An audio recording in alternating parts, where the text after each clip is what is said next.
Good morning. It is 9 o'clock. I would like to call the Planning and Policy Committee to order for Tuesday, March 11 at 9 o'clock. For starters, we'll start with public comment. This time, is there any public comment? If there's public comment, please state your name and address and limit it to 3 minutes. Any public comment?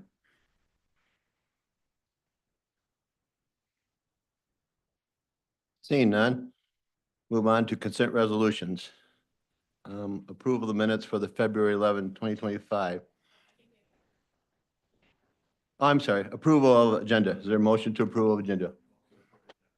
Support. All in favor, say by saying aye. Aye. Motion carried.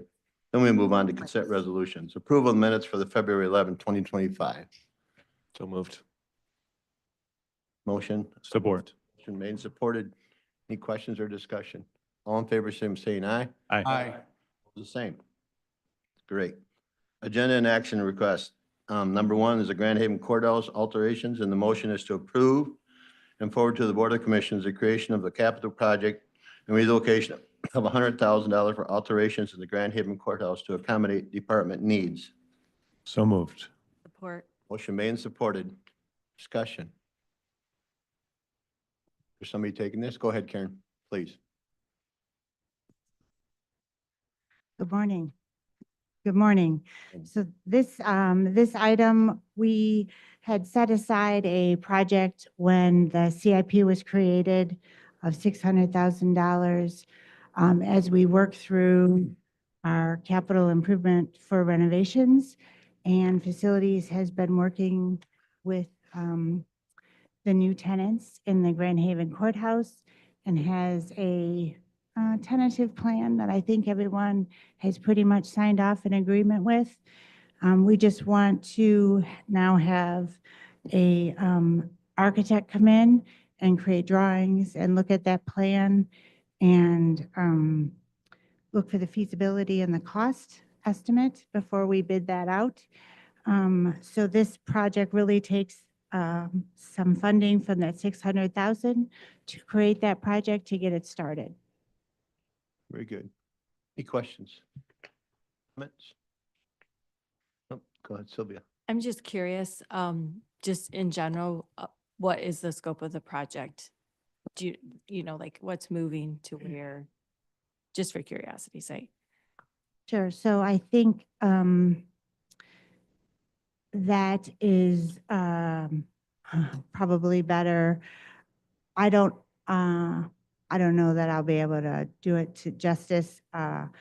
Cameron asked if he should be at this meeting, and okay. he was in a training, and I said that we could probably follow up. So it'd probably be better if I followed up, because he would probably better answer it. I know, oh, Susan. Yes. Really? I see you coming up behind me. Yeah, I know you guys agree. That's perfect. All right. So with the Friend of the Court moving out of the second floor of the Ottawa County Courthouse in Grand Haven, that's obviously left a good amount of vacant space. The prosecutor's office on the first floor is kind of crammed in and they're growing. So they would like to move up to the second floor where there's a little more space for them. When that happens, District Court Probation, which is on the ground level, needs to move up to the first floor so that all district court services will be on one floor, and that'll be a lot easier for them for the future to manage those services. When that happens, then the remaining people from Friend of the Court in our satellite Grand Haven office will move down to where District Court Probation was. So it's basically we're reshuffling to make more sense of the space that is available in the building, but there will be some additional costs, such as District Court Probation will need a drug testing bathroom on the first floor. So it's making use of the space, but it's also going to take a little finagling to get it all to work out. Okay, thank you. Any other questions? Josh, did you have a question? Nope. None? Please call the roll. Yeah, Rachel. Mr. Teeples. Yes. Mr. Moss. Yes. Mr. Berry. Yes. Mr. Bonema. Yes. Mrs. Rhodey. Yes. Mr. Zylstra. Yes. Mrs. Wenzel. Mrs. Miedema. Yes. Mr. Dritzma. Yes. Mr. Bruger. Yes. Mr. Kyers. Yes, Motion passes. thank you. Number two, the Bass River Trail easement, and the motion is to approve and forward to the Board of Commissioners a purchase of an easement from Martinsdale for the construction of a portion of the Bass River segment of the Item Explorers Trail at a cost of $6,156. So moved. Second. Motion made and supported. Kurt. Good morning. My name is Kurt Terhar. I'm the Coordinator of Park Planning and Development for Ottawa County Parks.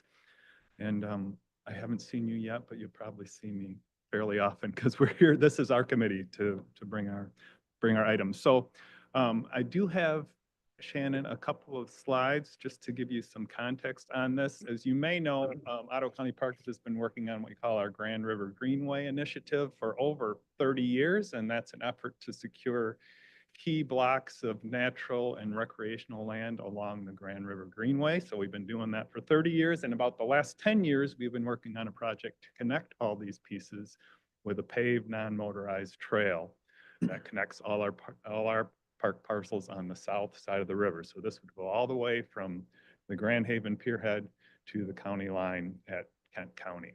So most of that trail goes on property that we own or other public property or road right-of-way. But there are situations that arise where we need to have some additional property to get the trail through for various reasons. Sometimes it's to avoid some kind of obstacle that's in the road right-of-way. Sometimes it's just that, oh boy, if we could just get it away from the road a little more, it would make such a much better experience. So this particular easement is near the Bass River Recreation Area, and the road right-of-way is available, but there's a big ditch there. So we said, boy, if we can move it out of the ditch, we won't have to deal with the regulations with that, and just make it a lot easier and get it further away from the road. So we were able to work with this property owner to secure an easement of 30 feet along the road where their property abuts the road. Find it, Shannon? You think you got it? So just a little background, we've done maybe 50 or 60 of these over the last 10 years. So it's pretty common for us. Most people are happy to work with us if it makes sense. And if they can get a little money out of the deal, that's good for them. So it's not when it's called the Zoll presentation, Shannon. Actually, just go here, because this is a later item, but it relates to this. So why don't you just click down through here, and there's a couple of maps.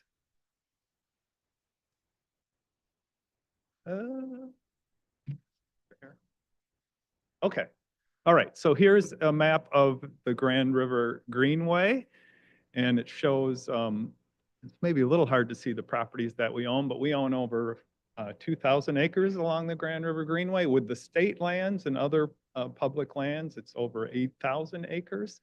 And we've been developing, like I said, now these pieces of trail. So what's on there, the darker are pieces that we've already developed, and the dashed are ones that we're working on right now. So here's another map that just kind of shows how the segments of the trail are mapped out and when we think those will occur. So what we're talking about right now is right in the very middle. There's some yellow land there. That's actually state land, but we have an agreement with the state that allows us to build our trail through that property. So that's, we're in good shape with that. So this is the western half of the Bass River State Recreation Area. If you didn't know, there are two halves to it. One half is operated by the Parks and Recreation Division. The eastern half, that's the western half that you see here. The eastern half is by the Wildlife Division. So they're focusing on providing hunting and other activities like that. So much less development. So the piece we're talking about is towards the bottom, there's a black box with a P and there's a red box with a P. That's what we call our phase 2 of the Bass River area. And this easement is right when you get out of the yellow area, you go on to private property, or there's a road there, but that's exactly where we're talking. So I don't know if I can't do anything. I can't do anything to point. Do people understand that? Okay. Yeah, let's go with that. But I did have a little sketch in the other PDF that shows what it is, but it's really simple. It's 30 feet adjacent to the road right of way. So that's why there wasn't even we didn't even do a map in the actual easement because it's so simple. We didn't want to pay an engineer to make a map. We just described it. Great. Questions on that? Questions for Kurt? Seeing none, please call the roll, Joe. Mr. Barry, Yes. Mr. Bruegger, Yes. Mr. Zylstra, Yes. Mr. Bonema, Yes. Mrs. Wenzel, Mrs. Medema, Yes. Mr. Moss, Yes. Mr. Dritzma, Yes. Mr. Teeples, Yes. Mrs. Rhodey, Yes. Mr. Kyers. Yes, Motion passes. thank you. Number 3, the Rosamount Expansion Phase 1 improvements, and the motion is to approve and forward to the Board of Commissioners an application to the Michigan Natural Resources Trust Fund Program for funding assistance, the construction of Rosamount Expansion Phase 1 improvements, and the adoption of the required MRNRTF resolution. So moved. Motion made and supported. Kurt? All right, so many of you know we have utilized a state grant program called the Michigan Natural Resources Trust Fund to help us purchase property and develop property. It's a fantastic program for us. It was originally set up using gas and mineral royalties that the state gets for extraction activities on state land. It went into this fund that is used for, yeah, like I said, land acquisition or development of recreational facilities. So we've used it a lot. And recently we used it to acquire an additional 127 acres to add to our Rosie Mound Natural Area. That was 164 acres originally, and we have purchased an additional 127 acres that was just closed on in December. So here you can see that green area is the new area. The other area outlined in green is the existing Rosie Mound Natural Area. So very interesting site. Like I said, 127 acres. It has some beautiful natural dunes, and it also has an area that was mined. So about 55 acres of it was actually mined for sand. But it actually is quite beautiful, even that area that has been impacted by the mining. So anyway, we purchased it in late last year, and now we want to make it accessible to our residents and visitors. So this project would work to do that. So last fall, during the time we were doing the acquisition, we actually did a master planning process for this. Some of you, I think some of you even participated maybe. So this is the plan we came up with. It's maybe a little hard to see on here, but it basically tried to connect these two properties to make it one great park. Let's see, I'll just go to the next one. So what we're talking about on this particular project is not everything that was proposed in the master plan, but what we think is really necessary to make it really usable and good for people to visit. So we're going to develop a new entrance and parking area on the north side. If you're at all familiar with that, there used to be the sand mine had an entrance off from Lakeshore Drive. So we're utilizing that to allow people to come in. And we think it's important to have an entrance there because it's very difficult to access this area of the site from the existing park. I mean, you probably you can hike it and you can go up and down stairs, but for a lot of people, that isn't what they want to do or not able to do, right? So we want to make it accessible for everyone. So we'd have a new entrance and parking area. We would have some barrier-free walks. There's kind of a loop that's kind of covered up by the camera view there, but there's a loop that's totally barrier-free. And then there also will be a barrier-free access walkway to the kind of the crest of a dune. So this will be about the only place really that is barrier-free that you can get kind of views of Lake Michigan and the dunes. So we think it's a really cool thing. So we also have trails that continue down and connect to the existing trails to get to the beach. And then also kind of those yellow areas and the northwest, so upper left, are new trails that will be accessible to the public that are just through the natural dune.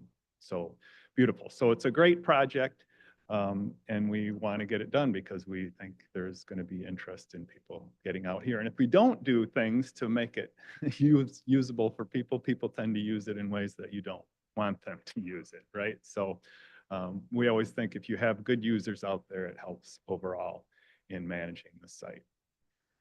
So here's the proposed budget for that. We think the construction will be 1.1 million and then professional fees at about 100,000. So $1.2 million project overall.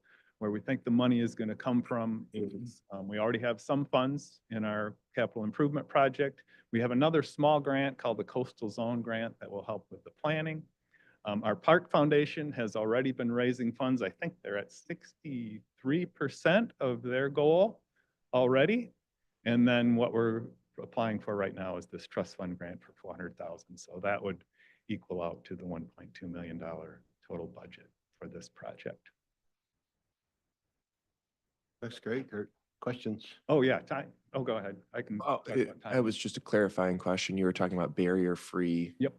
Can you explain that to me? I'm not familiar with that. Okay, so barrier-free, I mean, there are laws and regulations about making all our buildings and sites barrier-free. Now, on a site like this, you're not actually required to make every particular spot barrier-free, meaning that someone in a wheelchair could get there or someone with a other mobility device. So we always try in our parks to provide at least a similar experience for everyone. So yes, this paved loop would be accessible to everyone.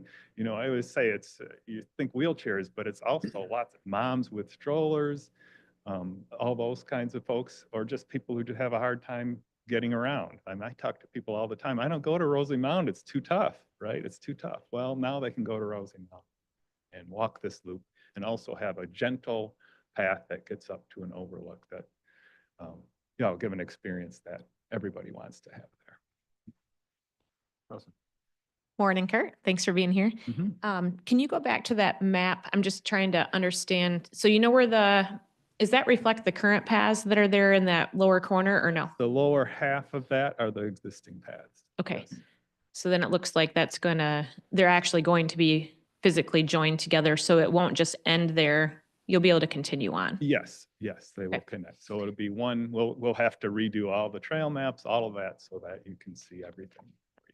And then I really appreciated something you were explaining briefly when you were talking about the history of the Michigan Natural Resources Trust Fund Grant. Mhm. Can you restate that again? I thought that was very interesting about maybe how it started and if you Right. could just say it again, that'd be great. So yeah, this was landmark legislation. I don't know how long ago it was. It's been quite a while, but yes, they utilized gas and mineral royalty monies from extraction on state lands to establish the Michigan Natural Resources Trust Fund. So that's where the initial money comes. Now that fund is kind of self-sustaining. They aren't taking any more money from the royalties. It's like $500 million or something like that. And the grants are taken from the interest earnings of that every year. So every year is a little bit different depending on how well their investments did with that money. Last year was a fantastic year. So many things got funded. We'll see what happens this year. It's Thank you. volatile. But there's always some. It's usually between 10 and $25 million that they give out every year. Thank you. That one? Yes. Yeah, just probably because I'm the new guy here, one of them. Yeah. Curiosity question on the funding that goes into the Parks Foundation. I don't know if you can go back to the. Sure. one So with the that budget. that's our Parks Foundation raises money from the private sector. Okay. Right. So through various fundraising campaigns, we have various events through the year that they raise money for parks. So we have an agreement with them. I mean, they are a separate, what are they, 501c3, right? And we have an agreement with them on a project like this that they will raise the funds and then they will reimburse us as expenses come in. So they've done a lot of stuff on the Greenway already. Their initial campaign was for the Grand River Greenway. It raised $7.2 million or something like that. That is being used even now as we move ahead. But yeah, they have agreed to do fundraising for this. Good. So the, this project and then the item Explorers Trail, which is the next one on the list, the money coming from our general fund is not, I mean, there is no money coming from the general fund. Not from the county's general. County Short Fund. Okay, this Right. is all. I mean, there would, private. if we have it on there, it would be from the parks millage, Yeah. right? The funds that come in from the parks millage. Okay. Yeah. All right, good. Yeah, thank You you. can, you're always free to give us money from the general Yeah, fund, but no, we're not asking. I just teed that right up for you, didn't I? Yeah. Yeah, way to hit that one. Yeah, good. Good, thank you. So Jason mentioned just schedule on this. The grant application deadline every year is April 1. So that's why we're before you now to get this in by April 1. They make determinations about who is recommended for grants in December. And then the one big step is that the state legislature needs to appropriate those funds. So usually that happens the summer afterwards, July or August. And that's when the project could actually start happening. So that would mean, yeah, we wouldn't start construction if everything goes well until at least late 2026, more likely early 2027. Great. Thanks, Kurt. Please call the roll, Rachel. Mr. Bonema, Yes, please. Mr. Juritzma, Yes. Mr. Bruegger, Yes. Mrs. Medema, Yes. Mrs. Wenzel, Mr. Barry, Yes. Mrs. Rhodey, Yes. Mr. Moss, Yes. Mr. Zylstra, Yes. Mr. Teeples, Yes. Mr. Kyers. Yes. Motion passes. Move on to action item number 4. The item is Explorers Trail. The motion is to approve and forward to the Board of Commissioners an application to the Michigan Natural Resources Trust Fund Program for funding assistance to the construction of the Bass River segment, Phase 2 of the Grand River Greenway. Item Explorers Trail and adoption of the recorded MNRTF resolution. So moved. Support. Motion made and supported. Kurt. All right, same grant program, and I already kind of showed you where this project is near the Bass River. It's the second phase, and the easement that we just approved is one of the pieces of property we needed. So now that we have all the property we need, we can move ahead with further planning and construction of this project. So maybe you want to go, Shannon, back to that, and we can at least show the budget. That's the Bass River one.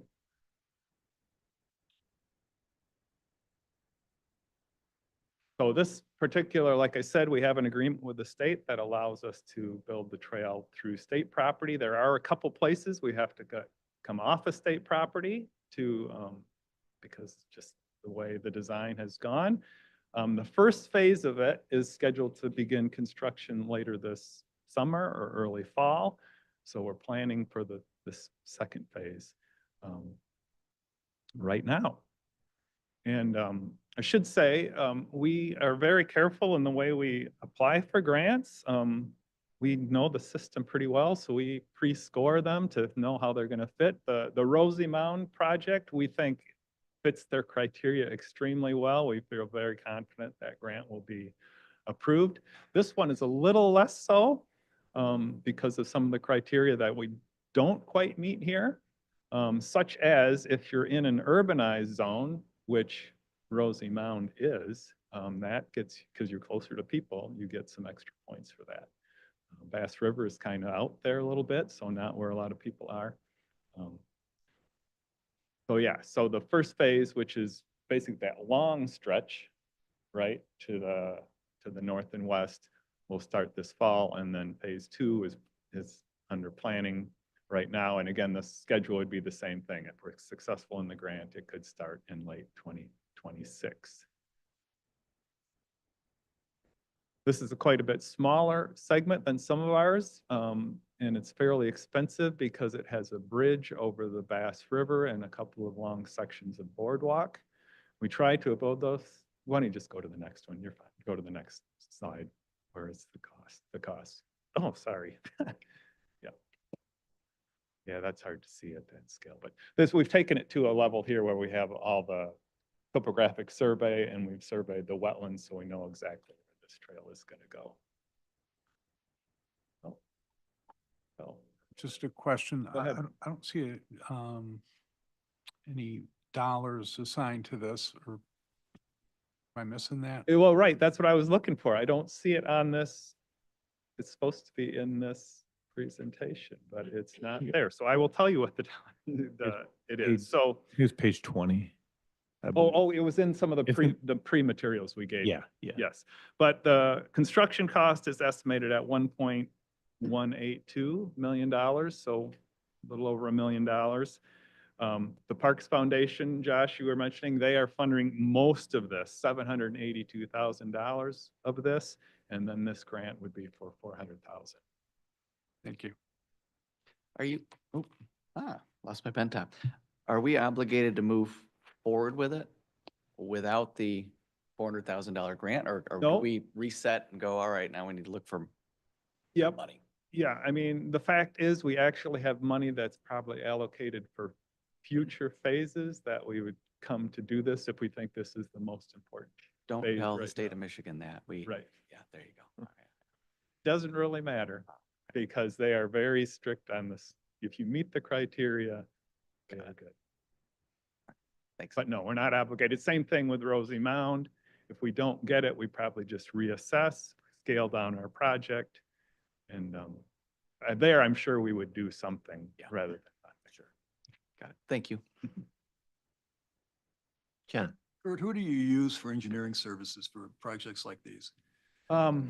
We use a lot of different folks. Some of the pre-planning, I'm a landscape architect, so I do a lot of the pre-planning myself, but we use a number of the local engineers. We've used ENG, we've used Prine and Newhoff quite a bit.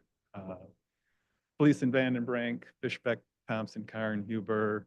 We are also some landscape architects who provide these kind of services, Viridis Design we've used. So most of this one, the Bass River one, we would put an RFP out for those services.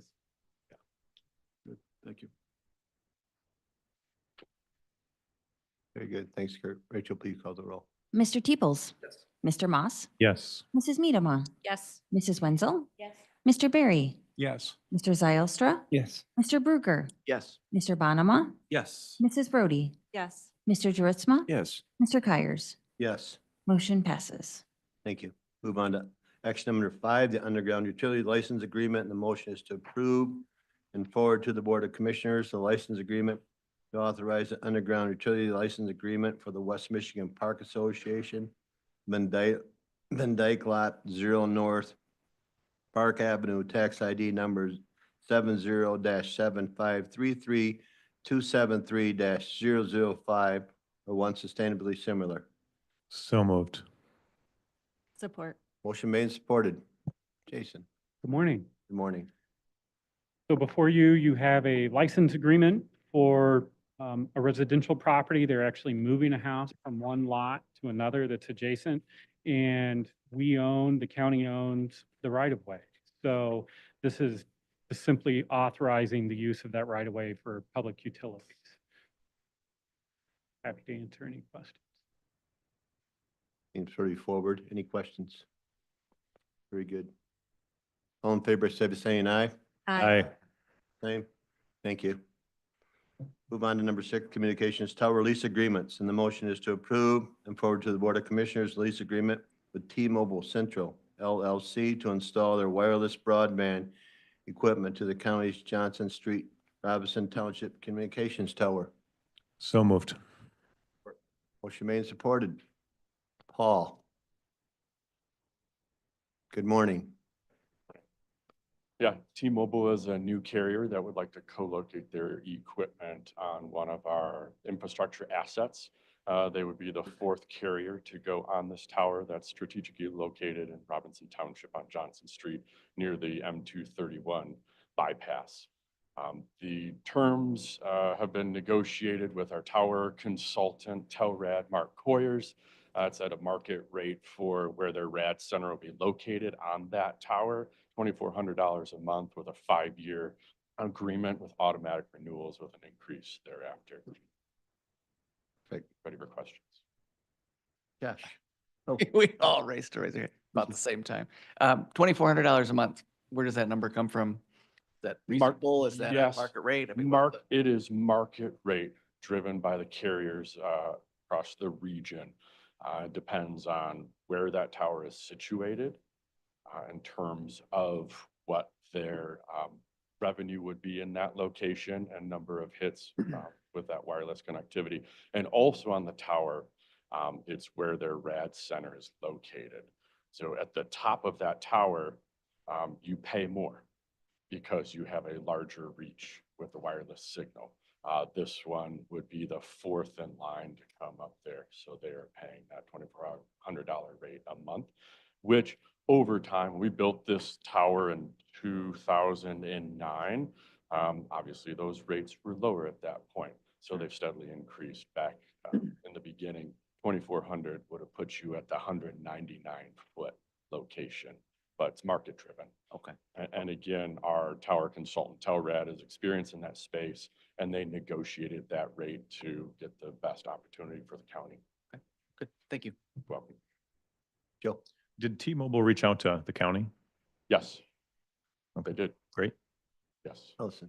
So you already answered one of my questions that Josh asked. And then could you expand, Paul, on the sentence here in the summary? I'll just read you the sentence. It says revenue generated by the county through leasing tower space to a carrier is used for impactful, technologically related endeavors that benefit the county as a whole. Can you just expand on that a little bit? Yes, when we originally got into the space of partnering with the private sector to construct towers in these underserved locations, that has a 5-year return for us with providers to pay off that tower, and then it's revenue for us. And because this was a technological asset for the county, it was understood that those funds would be utilized for technology initiatives to benefit the county as a whole. That has not necessarily been formalized to a degree that we may need, and Karen might be able to speak to that a little bit further, but that was ultimately the intent through that revenue generation. Yeah, I guess I would like to know a little bit more about where that money sits and how much money currently sits there and what the plan is for those monies. If Karen is able to speak to that, I don't know if you know more about that or not.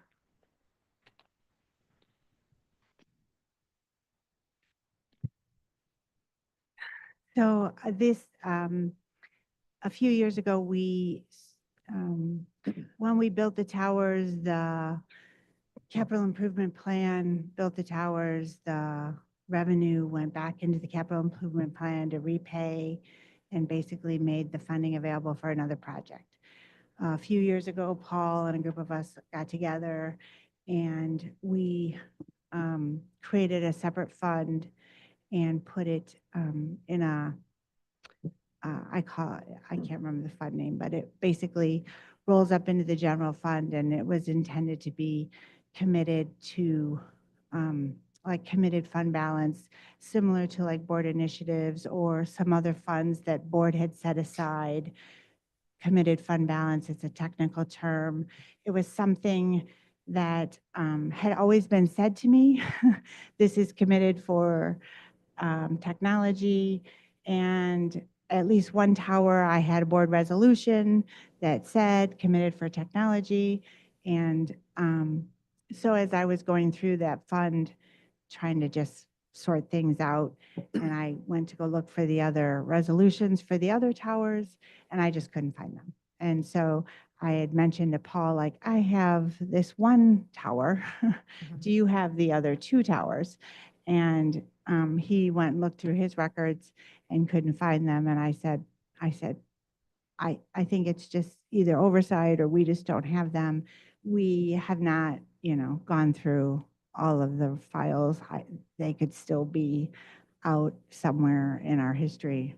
I'm not entirely sure, but we're still trying to work through all that. And I just said, we may have to come back, and just because this is something committed fund balance, as you know, if you remember from board initiatives, that's something where the board basically, from an accounting technical perspective, the auditors would look for where the board takes action and says, we would like to designate these resources for this purpose.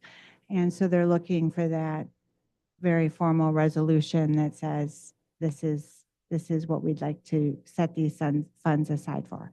So just to basically wrap that up and make that nice and clean and neat. But all the funds have been set aside because I had one resolution. It was just always stated, just trying to wrap all that up. But I do have it, and I can go over all those detail with you and provide all that information. It is in the financial statements. It's all there. It's just, as I was going through and prepping for the audit, I was just kind of wrapping up, making sure we had all those resolutions. Just Okay. basically, so. So sounds like it might be something that we'll want to work together as a board with you and maybe formalize that a little bit more and to have a better understanding of what money is actually allocated from those funds and Yeah, so all of these committed fund balances, it's really something we would call the financing tools. So it's really all these committed funds that, we would previously refer to as financing tools, where the board would technically set aside funds and they really roll up into the general fund. And so I was going over them with Ron and Gary earlier, so basically. thank you, Karen. Mhm. Any questions, Sylvia? I have a couple of questions for Paul. Paul, I'm wondering if we have done any research or have been tracking the EMF that's coming off of the cell towers in regards to where they're located. Like, are we putting any of these things, close to schools? Are there homes nearby?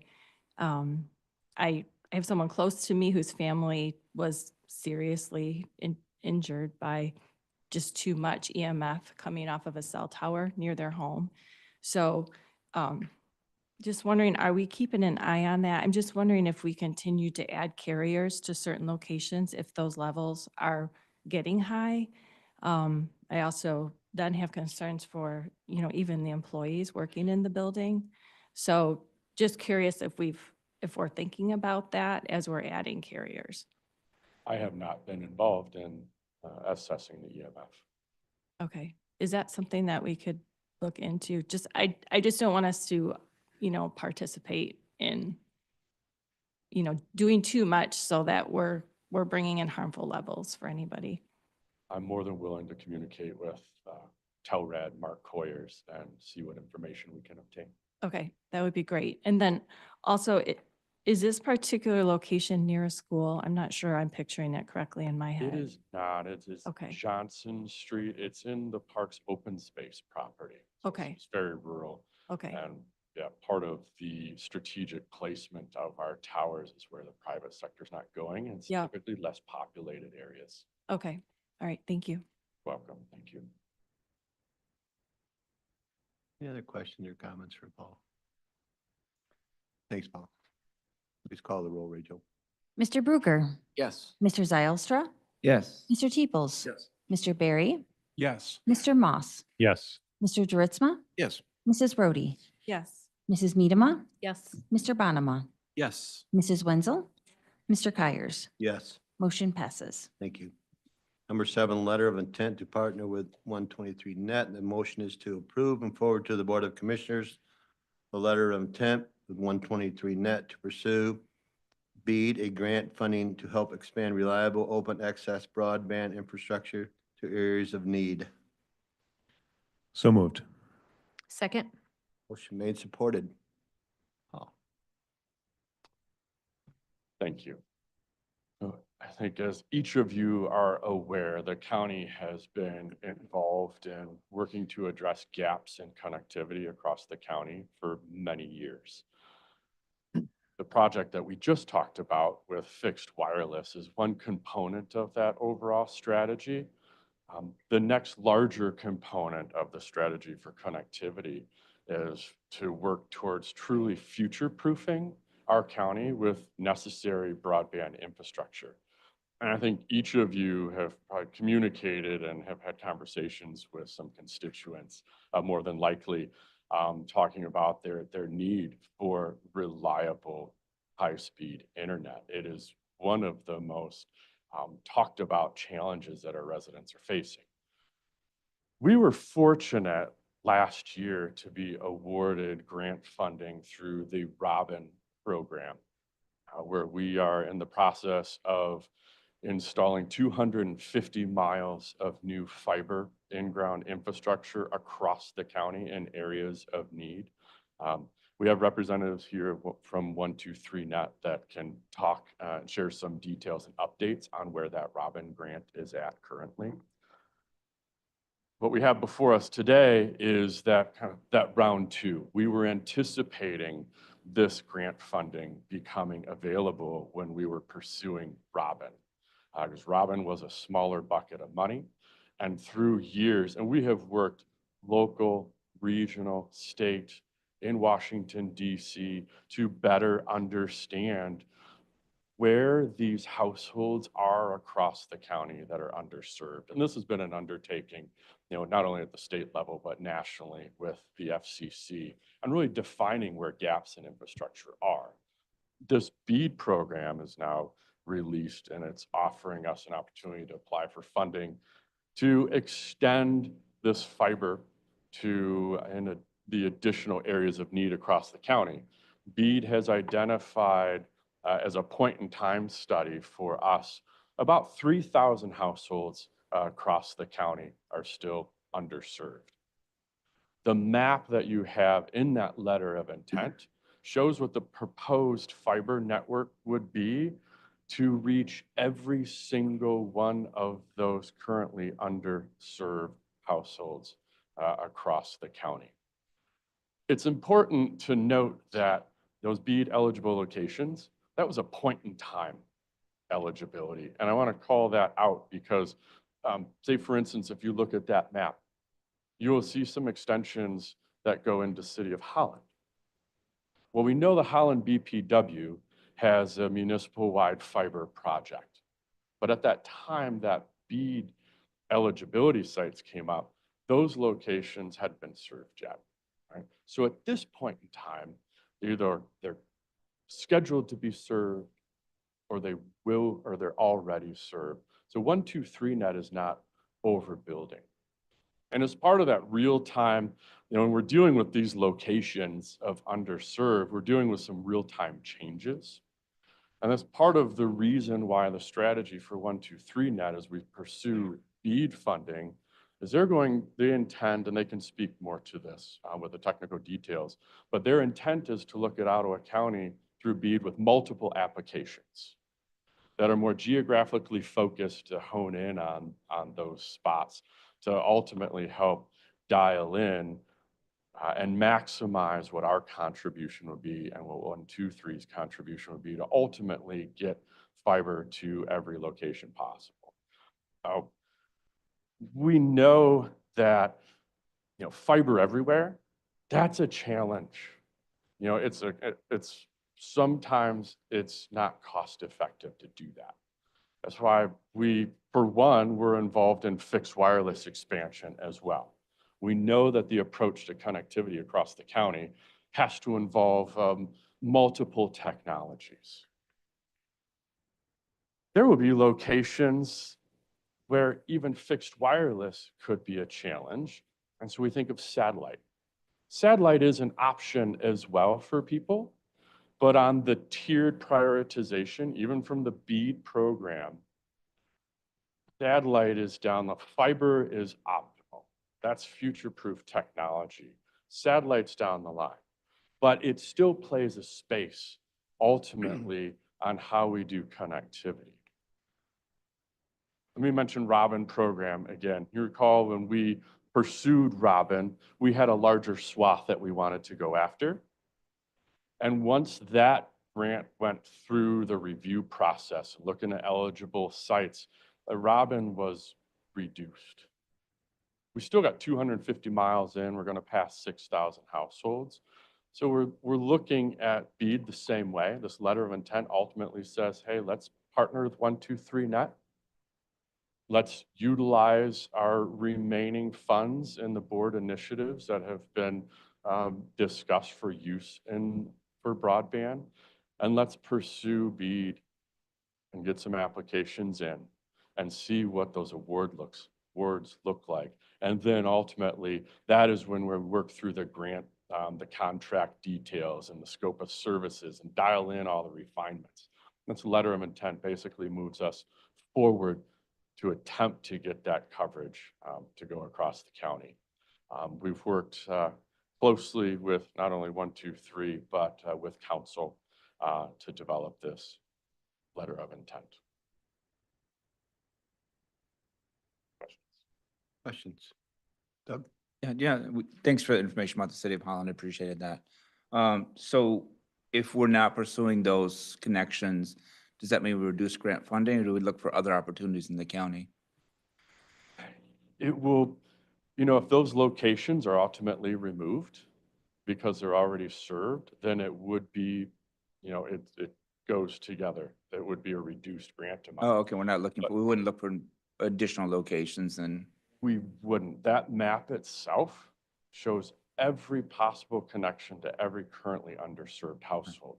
So we've got to be dynamic in how we need to get the funding. And it is the objective, it's the responsibility of Michigan's high-speed internet office to ensure that every location across Michigan, which there's 248,000 eligible locations across the state for BEAD funding.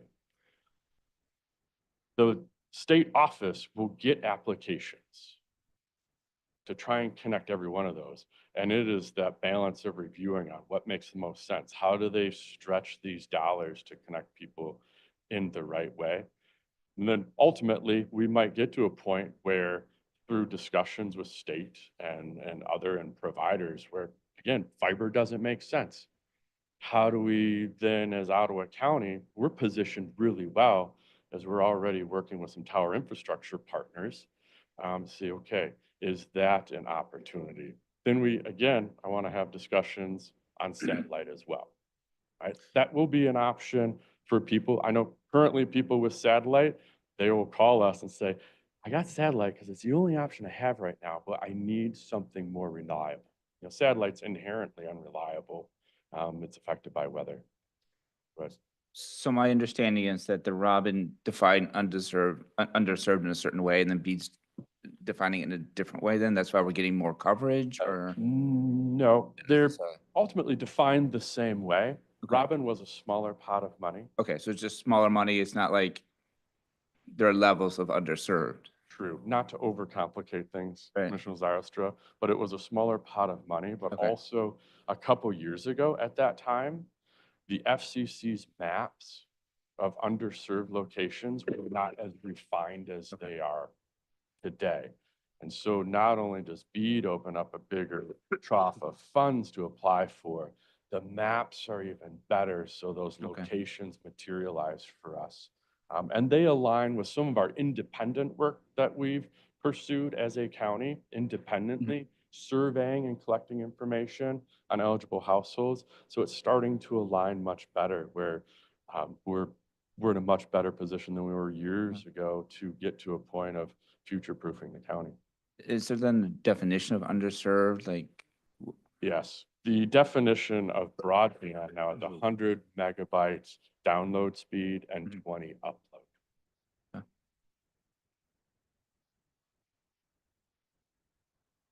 Allison, go ahead. Good.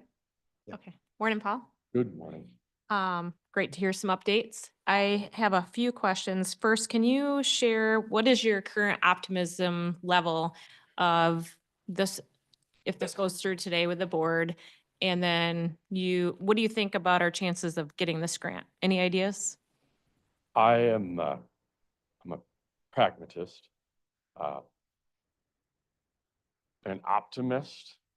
I will be in the right situations. And in this one, because we've already received a Robin Award for the county, that positions us really well for the MyHigh office to say, okay, they're already advancing their infrastructure.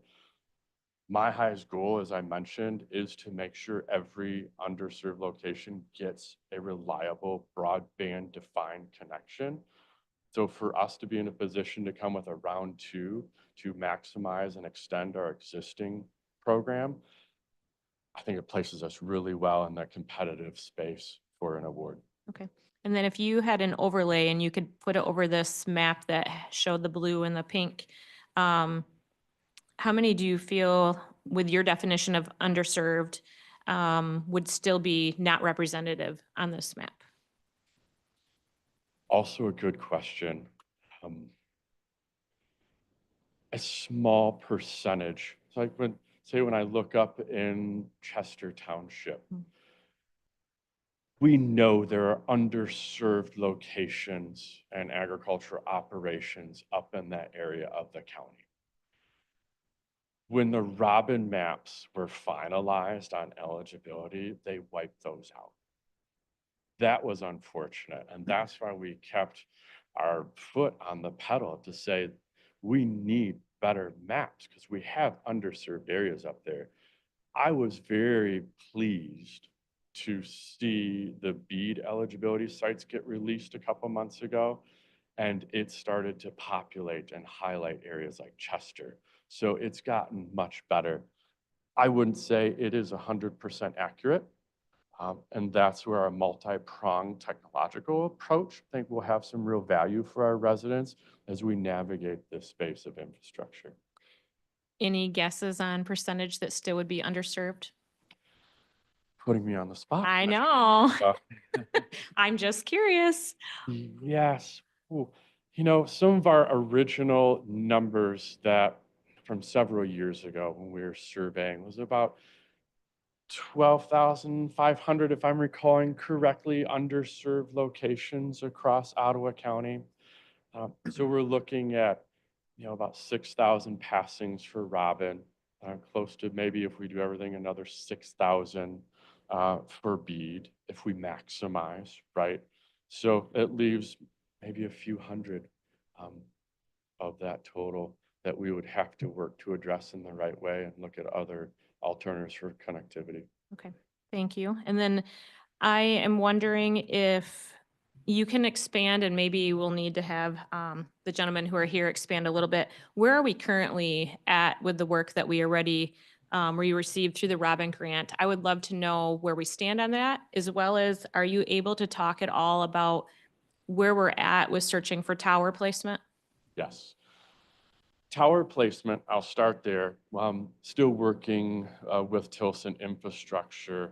They are looking at possible locations around the Blendon Township area, eastern end of Blendon, western end of Georgetown Township. It's finding the right sites. It's marketing those sites to find carriers, because similar to our approach in the county, we weren't going to build a tower and wait for people to come, right? You need market demand. You say, okay, who wants to be in this spot?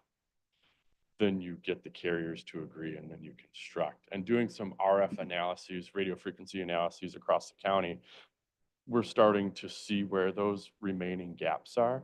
That's one of those areas that's promising, and we've been working with London Township leadership on possible sites. And then as well as Chester, we're continuing to navigate that space.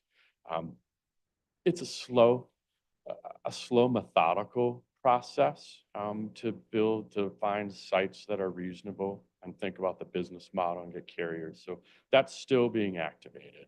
In terms of Robin, 1, 2, 3, I'll ask the Justin and John to come up, but we've been priming the pump, if you will, right now with the Road Commission, because this will be the largest single permitting project for the right-of-way that our Road Commission has ever experienced. So we're working with them to get to the point of getting the detailed level drawings to Road Commission. I'll let these guys expand a little bit more. Thank you. Hi there, I'm Justin Lampman with 123Net. For the Robin project, we think about it in 3 main phases: the design, permitting, and then construction. We're currently in that design phase and moving right along through that phase. The next, as Paul mentioned, would be permitting. That is something that I think could be a challenge for us just due to the size and the scale of the project. And then we're looking to start construction as soon as we can. After that, we expect that that'll be probably in the early construction season. We're hoping to have shovels in the ground if we can get through some of the permitting phases. The way that we're going to structure the project is in sort of a phased approach. So we'll try to have these smaller chunks of design to go through the permitting. Oh, sure. Try to get through smaller phases through permitting, which should help with the large scale of the project, and also allow us to get to homes faster through, these smaller areas. We'll get to the first homes sooner than if we made the project, larger at scale. So the first passings we expect to be this year in the summer timeframe, as long as there's no major issues with permitting. Did you say summer for construction Correct. this year? Mhm. Okay. How much of the construction for the work that's going to be, that you guys have ahead of you, how much of it this summer and how much of it do you anticipate going into next year? Our current plans and projections have us completing quite a bit of the construction this year and it flowing into the first part of next year. And hoping to have it maybe finished in early part of next year? Yes. Thank you. Just to continue off that, when would connections then start being made? Would it be 2026 area? It'd be this year. So the way that we design it and build it is around smaller cabinet areas where we then have customers that feed off of those different areas. And we design it and build it in such a way that we can turn residents up right away and not have to wait for the whole project to be complete. I have a couple questions for Paul, but one other comment would be I've talked to people who have used your service and they really, really like it. So Good. So Paul, I had a couple questions. If we were to compare the map in the packet with like service areas for Comcast and Charter and other providers, I know there's overlap, but in some of the more rural areas, is there overlap that you know of? There are service areas, and that's part of the challenge in the space of connectivity. So the Comcast and Spectrum have service areas, but it doesn't mean that they're delivering the service. Right. So a resident who is underserved right now can go online and go to Spectrum, and it says, put your address in. All right, I'll put my address in, and it'll say, yeah, we can serve you. Call them up, and they'll say, well, that will be $8,000. We'll get you service. And that's not feasible for many folks. So it's actually connecting people is much different than a service area. So that's that balance that my high office needs to go through on applications. And I know Spectrum will apply, Comcast will apply, T-Mobile will probably apply for some fixed wireless. We'll apply and we'll see how this network and how it all shakes out, if you will. Our approach here with fiber, that's top level future proofing technology, sets us apart. The other advantage with the work that we're doing, 123net, is it's open access fiber, where this is not a monopolized network. This is all the fiber in the ground. 123 will manage it. They'll deliver fiber to the home themselves, but any carrier can lease space and lease fiber off that and start to deliver service to create a more competitive market. So it has multiple advantages through this system. Yeah, I remember that from the last one that we did, kind of learning about that. And when I look at the map, it does look like if we were able to get this funding, we would be able to expand into more rural areas, which looks really good. Some is not rural, which I know there's this balance between making a project like this feasible for a provider to even want to do it. You can't just go drop fiber up, in Ottawa County's smokestack. Yes. It's not feasible. I do have a little bit of an issue, not with you or with you guys, but with how MyHigh is redefining underserved, since they're really enabling areas that have high-speed internet that is pretty fast to be included. So do you know if there's more strategy behind that? But the 100 down 20 up, like why they're making it that fast or what they're pushing for?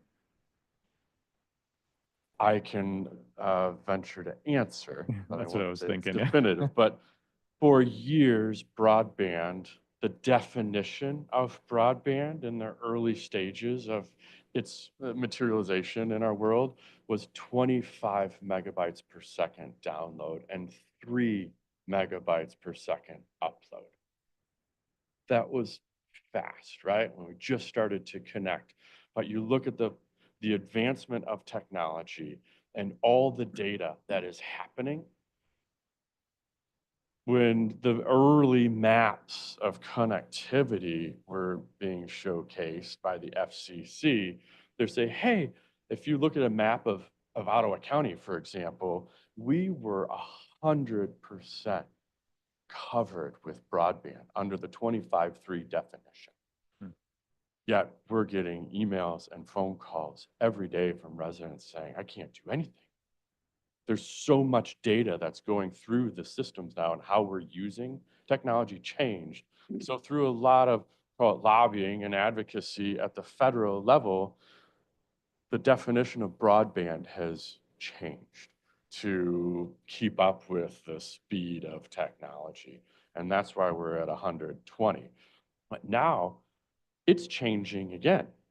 You take satellite, for example, their upload speeds are really throttled.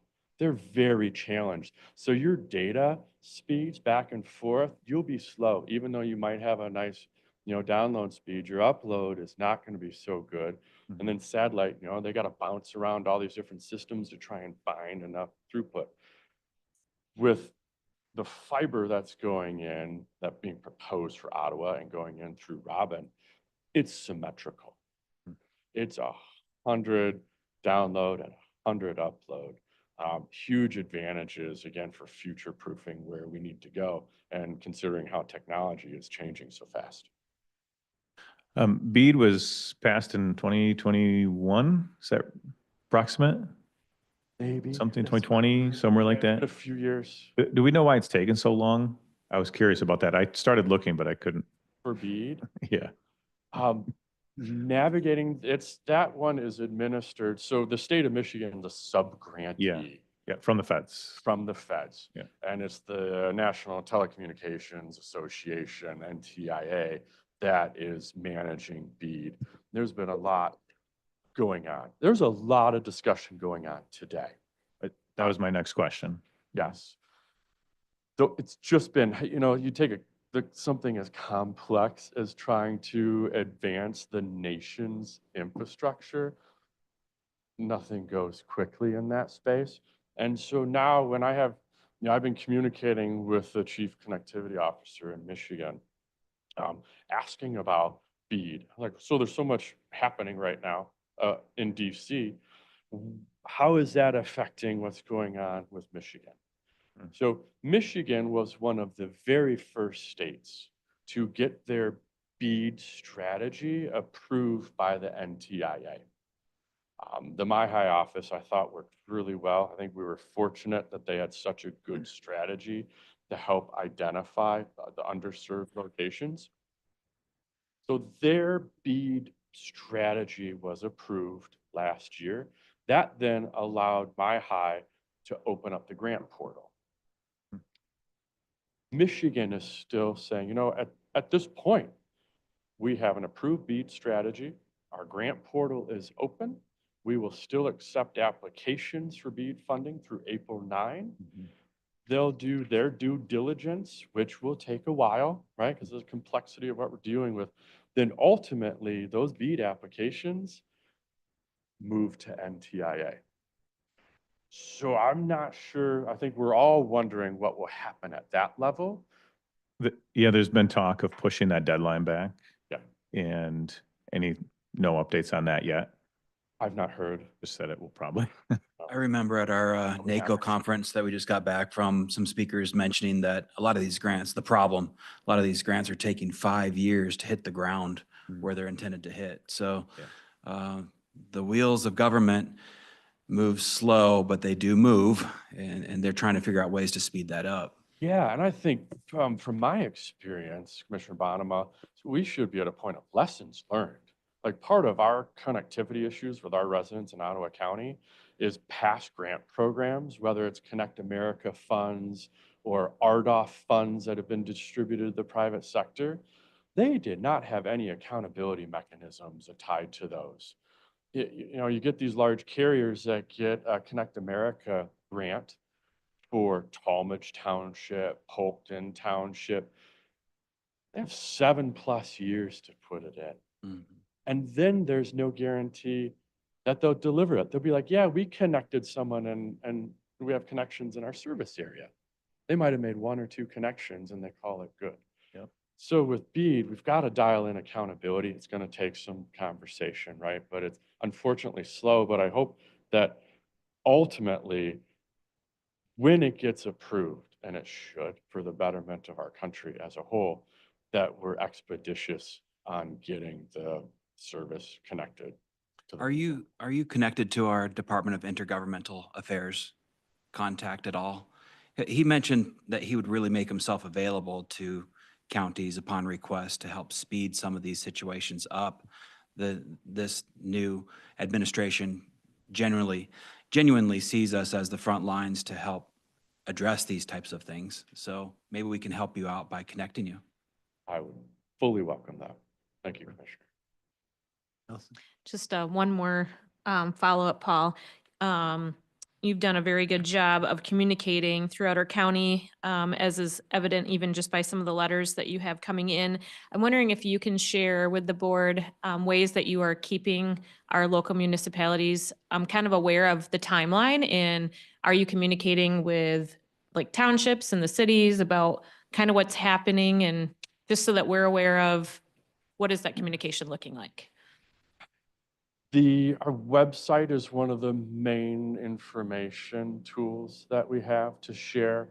We're continuously updating that site, adding new information. There is a timeline on there for Robin on where Robin is at and what our targets are. Through our conversations, 123net, we know there's some adjustments based on where we're at today on getting shovels in the ground. 123net also has a portal, and we have that available on our website with updates, and hopefully you guys are also working on updates on that site, which will be huge. Then, I communicate with our local officials frequently. Maybe it's not as broad and intentional, specific to broadband, but through conversations, continuously providing updates, or they often call me or email me. Or they'll experience residents still asking what is happening, and so we address those. So it's kind of a dynamic communication loop at this point. Might be a neat opportunity when those boots on the ground actually start taking place for a nice little shout out, right? To just draw some attention to it again. What is the website that you would drive constituents to check on that? myottawa.org/broadband. Okay, thanks. That link should still be good, hopefully, with the new website. Thank you.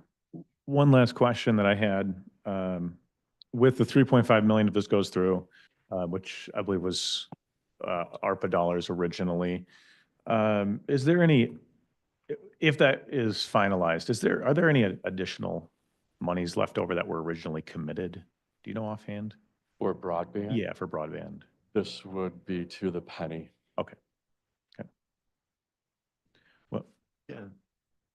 I've got a question and a comment. So first to Justin, you talked about boots on the ground, maybe this spring, hopefully, but you said it was dependent on permits, and you mentioned the road commission. Who issues those permits that you might need? Yeah, so most of the roads that we're going to be building down are managed by the road commission. There are some other roads that might be MDOT or different jurisdictions, but primarily the project is in the road commission. So those permits would be issued through the road commission? Correct. Okay, so obviously we have some connections. So we need it, of course.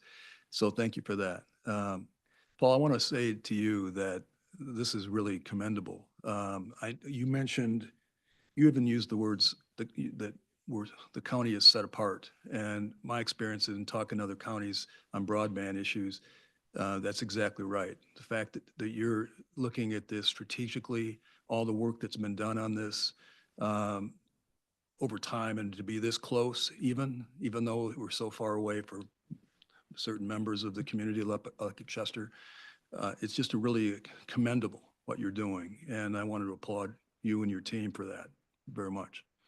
Thank you very much. It's a pleasure. Other comments, questions? Rachel, please call the roll. Mr. Zylstra. Yes. Mr. Bruegger. Yes. Mr. Juritzma. Yes. Mr. Teeples. Yes. Mr. Barry. Yes. Mrs. Medema. Yes. Mr. Bonema. Yes. Mrs. Rhodey. Yes. Mr. Moss. Yes. Mrs. Wenzel. Yes. Mr. Kyers. Yes, Motion passes. thank you. This time we'll have some Health and Human Services update, Department of Veterans Affairs, Jason Chinkle.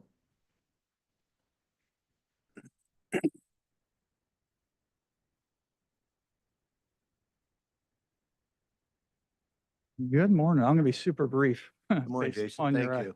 Your agenda. So I gave everybody a two-page report. I'm just going to highlight a couple of things. Our MVAA grants, we've had some conversations with the administrator as well. The state recalculated our grant for FY25 and actually reduced the grant by almost 50%. So we went from 163,000 down to $87,393. So we're working with our budget analysts, and we signed our grant amendment today. It'll go back up to the state. So we've had quite a bit of funding reduction when it comes to that grant. So it's important for you to know. And really on the backside, we'll talk about some events that I think is important. We did receive 2 more electric wheelchair donations from the Michigan Veterans Home in Grand Rapids. So we now have those on site. That would be our 5th one for the year. So if anybody's interested in looking into getting a wheelchair from us, they can email us at ottawacountydva@miottawa.org, and then we can talk through whether or not we can facilitate giving them a wheelchair. It's also important to note that if you haven't had an opportunity to go to the Michigan Veterans Home in Grand Rapids, they moved into the new facility. The old facility is still up and running, but they're going to shut it down. They did express that they would like to donate more items to the county as well once they clean out the old building. So we should have a pretty good collaborative partnership with the Michigan Veterans Home and identifying some more equipment that we can pay forward to some of our veteran constituents here in Ottawa County. We do have a coffee and donut event coming up on the 28th of March. We'll be at Connor Bayou at the Woodland Cabin. Get some of our veterans out to our county parks. I think it's important to our resources and what we can do. The other event that we're collaborating with Battle Creek Federal VA on April 15th, we are doing an ID.me event at the James Street Public Health Main Conference Room. That's important for the public to know because the va.gov and the app, the phone app, is now requiring an ID.me account to securely log into va.gov. ID.me can be somewhat of a confusing process. It requires additional steps and identification verifications.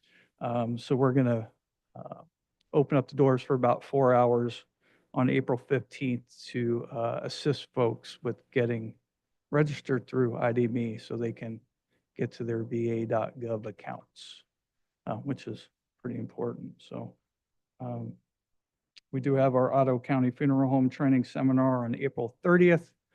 We're going to bring in all of our funeral directors from around the county and have some conversation about the county benefits, our electronic application process. Then we're also going to have some classes on the federal VA cemetery administration and how the funeral homes can assist us with our veterans and family members applying for those cemetery administration benefits. So That's really all I have. I wanted to keep it quick. Very good comments, questions for Jason. I have a couple questions.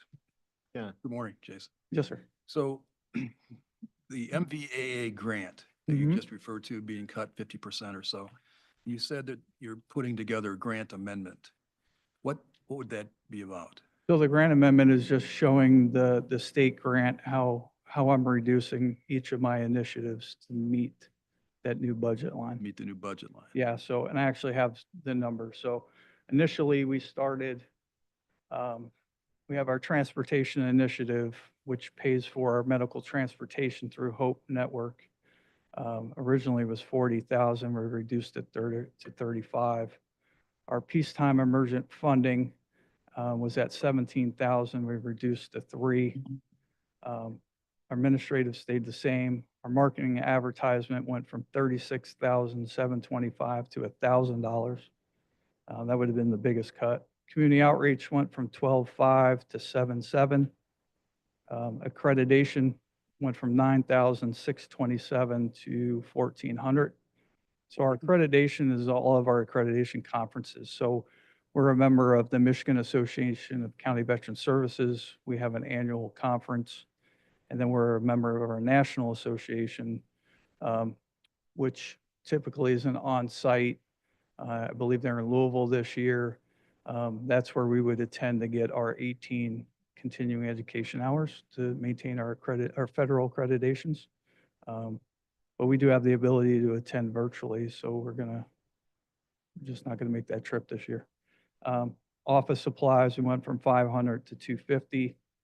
And then our office equipment went from 11,500 to 3,661. And those are major cuts. Yeah. Let me ask you about your two-page sheet, just so I can understand what this means. So Yes, you, sir. you have a category called financial assistance programs, and you lay out a few. Are these expense items? Is that how I should read this as to? From Right, one- so we start with the Michigan Veterans Trust Fund. That's a state emergent funding process. So we assist Ottawa County veterans with applying for that emergent funding money. So that's state money, that's not part of our It's not our part of, budget. No. okay, I get it. Okay, and then we go into our Ottawa County Veterans Trust Fund. That's actually general fund money. If we went back to 1899, that's what would be called the Soldier Sailors Relief Act. We just changed the name, but that's actually a state, it's mandated by the state that the county provide that funding. And then the Peacetime Fund, which is what we asked for the County Veteran Service Fund, the MVA grant, to fund this year. So that was the cut from 17 to 3,000. That's helpful. Thank you. Sir. Other questions or comments for Jason? Thank you. This is All right. very helpful, Jason. Thank No. you for the. You're welcome. We'll tweak that up a little bit too. It's a No, work in progress. no, it's very good. Okay, Good. thank you. Thank you. This time we have community health. Who'd that? Have Dr.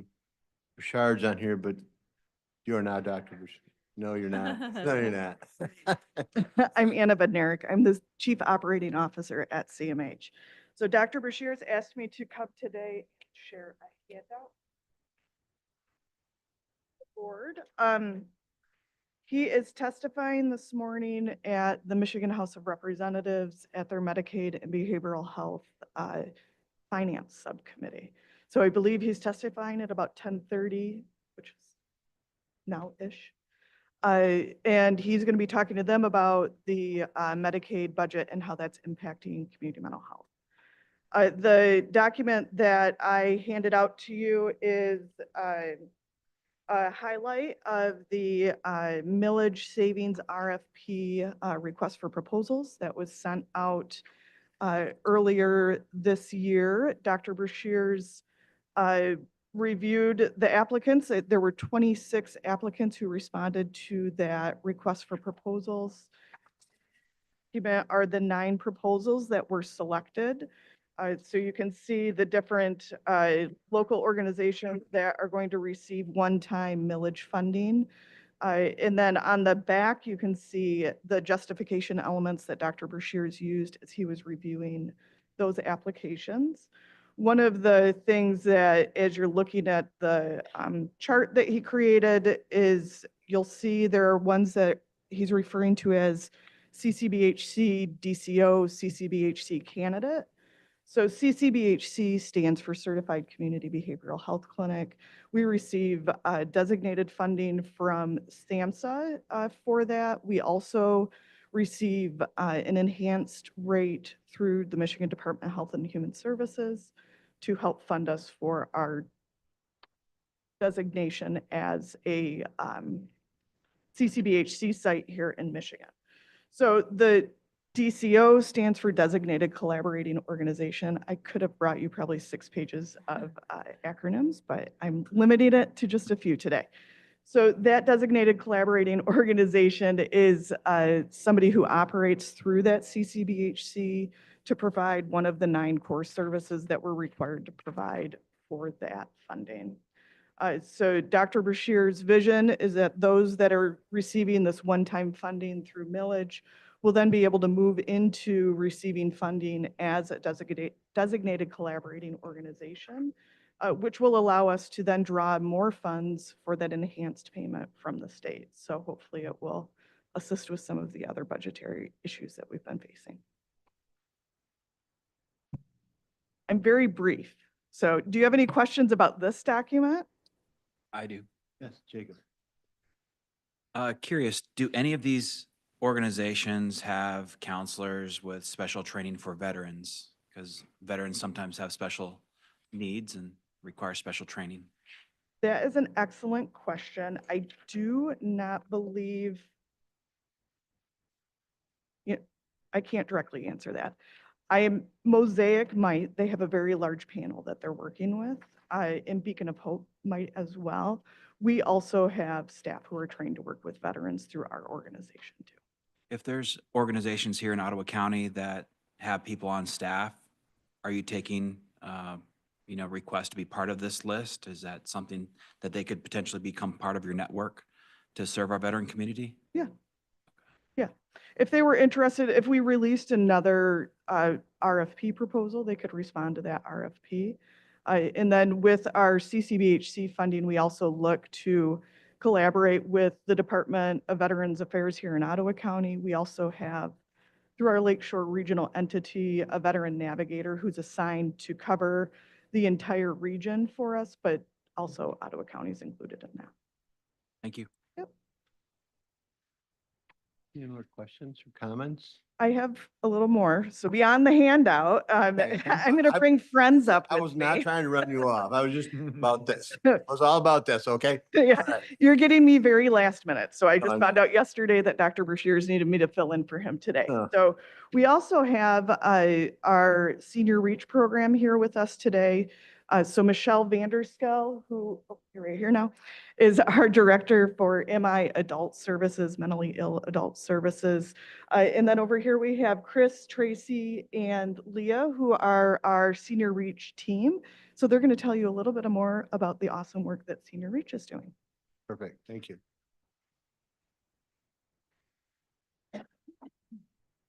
I'm not used to working with a mic, so let me know if I'm a therapist, so I tend to be quiet. So my name's Chris McDaniel. I'm the therapist with the Senior Reach program, and as Anna pointed out, joined by Tracy Bennett, who's one of the case managers, Vosberg Achterhoff, who's the other case manager, and our resource specialists. I did bring brochures, but I'm going to hand those out at the end. Senior Reach program is an evidence-based program that in Ottawa County was originally grant funded, was 1 to 12 demonstration sites across the United States. And part of the grant was developing ongoing funding for the program because the grant was time limited. And we're fortunate in Ottawa County that Senior Reach was part of the mental health millage that was approved in 2016. That funding goes through 2026. So we'll end next year unless the millage is renewed, and we're hopeful that it will be. Thanks for letting us share some information about the Senior Reach program. As the name suggests, we work with folks 60 years and older who are experiencing more of the mild mental health kinds of issues, not the sort of more severe mental health problems that our specialized Medicaid programs serve. And since it's millage funded, participants don't have any cost for the program. It's not means tested.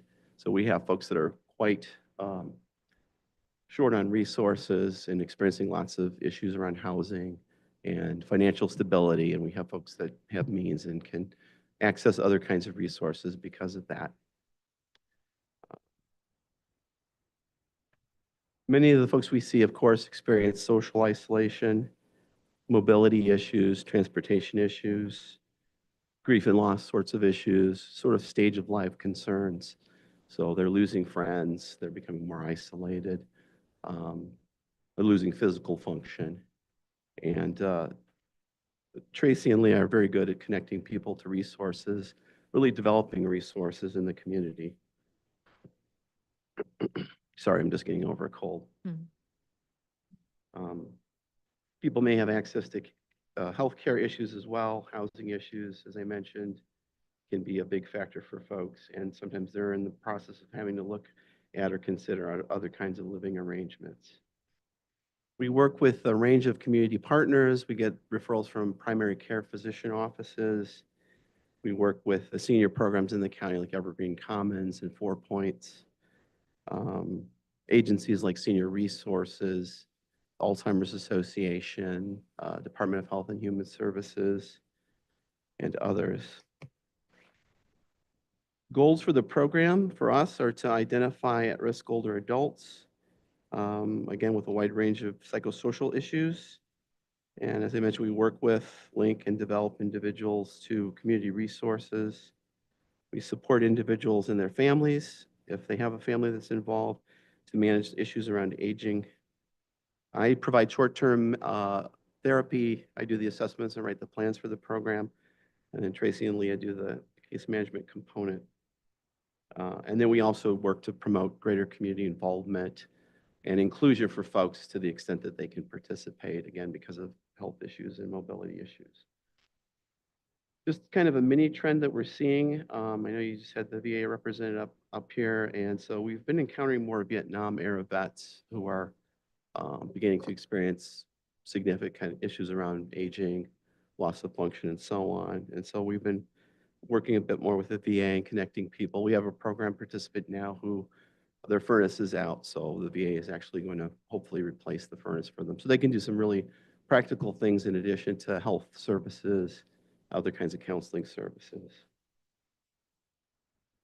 As you may know that Michigan aging population right now, about 24.5% of folks are 60 and older in Michigan.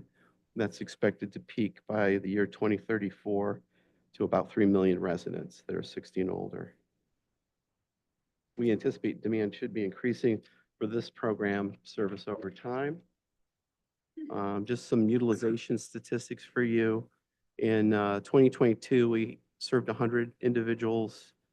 2023, it went to 154, so it was quite a spike. Last year, we served 113 individuals. And then this year, so far, we've had 35 new folks join the program or open in the program. We had an Ottawa Way newsletter article that you might have seen over the winter months, and we got quite a few referrals out of that. Current caseload is about 60, so we have folks kind of entering and leaving the program at all times. Most receive case management, about 70% probably get therapy. Either they don't want it, or in some cases it's not really relevant to their needs. And then sometimes I just see some people just for therapy because they don't have a lot of case management needs. Referrals go through our access department. People can just call access, community people or individuals. And then we also, on our CMH website, there's a submit referral link there. You can just click on it, fill it out. Anybody can, individual, physician, community member. And it gets sent to us for review. I think that's what I have. I don't know if you had anything else you want to say about The village Well, particularly? yeah, or- I just wanted to, Michelle Vanderskull, I'm the Director of Services for Adults with Mental Illness at CMH. And I just want to say how important this program is and how glad we were that we could continue it with millage dollars. The grant was wonderful for getting it started. The millage has actually allowed us to provide these services without all of the oversight that we might have with the grant, because we have a lot of reporting, we have a lot of fidelity measures that we have to do. This has allowed us to open it up a little bit. For example, when we started the program, the rule was we would only have people for a certain period of time, and it was pretty brief. We would do a certain number of therapy sessions, we'd get them hooked up with resources, and then we would end up closing them. The millage allows us to stay connected with people for longer. I think Tracy has had some folks for some years, maybe from the beginning of the program. Yeah, we are filling a really vital gap. So I'm glad that we have had the opportunity to continue it, and we actually grew it because we added another case manager 2 years ago. And so we've been able to serve more people in the community. Our numbers have really got a lot bigger. Really happy to take about this. Are there any questions? Yeah, Allison. Morning. Thanks for all of you being here today. I'm just wondering, when seniors are served, where do they go to receive counseling? Where are you located? That is really important. Everything's done in the community. We don't have office-based services. We go out to their homes. Okay. Therapy, home-based, case management, home. Okay. Do you do any counseling within like assisted living places, or do they tend to have their own services? I don't know, so I just wondering. So typically, most of the folks we're seeing are either home or maybe in senior housing, living with family. Once they're like in a nursing care facility or assisted living, most of their ADLs are being met. Yeah. We don't see too many of those individuals at that level of care. Okay. Great. Thank you. Thank you for presenting this. I really appreciate the work that you do and for you sharing it with us so that we know more. There are a lot of counties that have departments of senior services, and we don't. And so I believe you when you say that you're filling a really big gap. And so thank you for doing that and for, bringing it to our attention.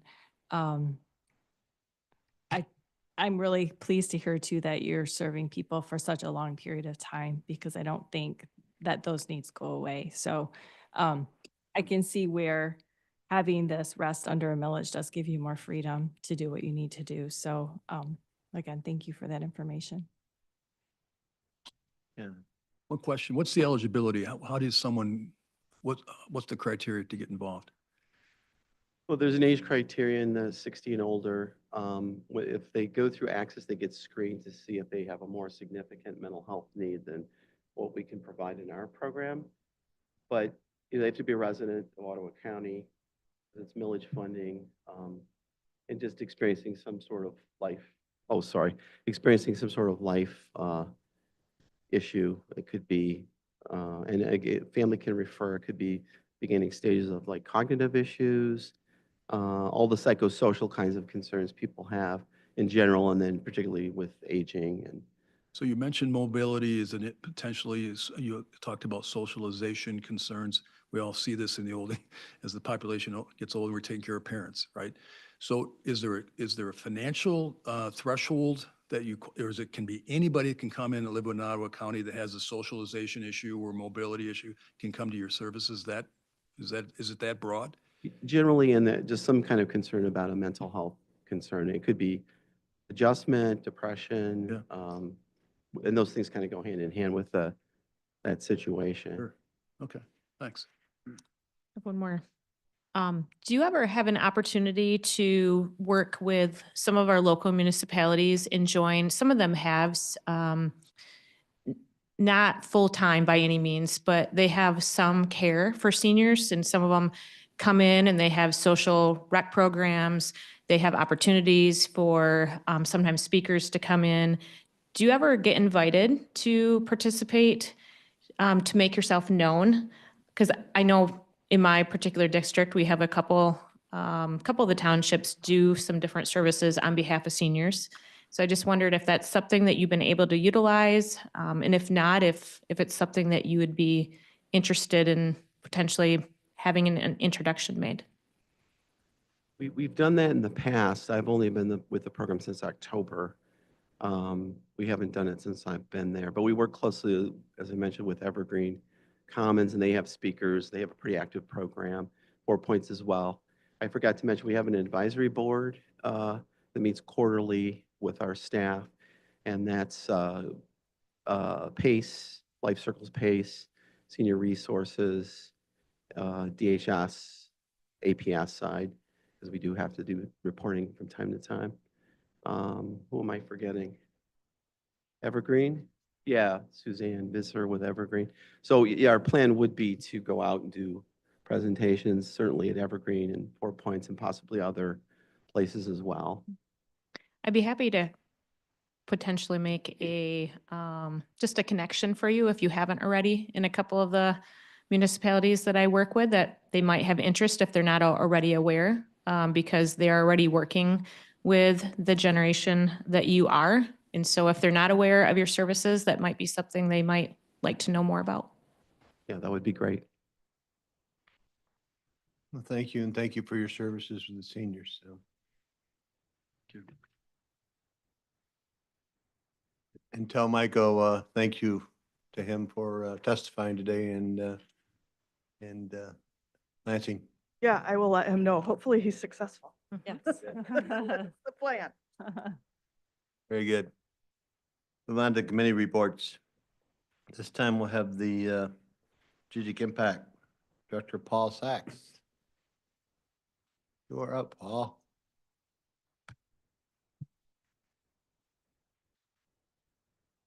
Oh, again, thank you. Good morning again.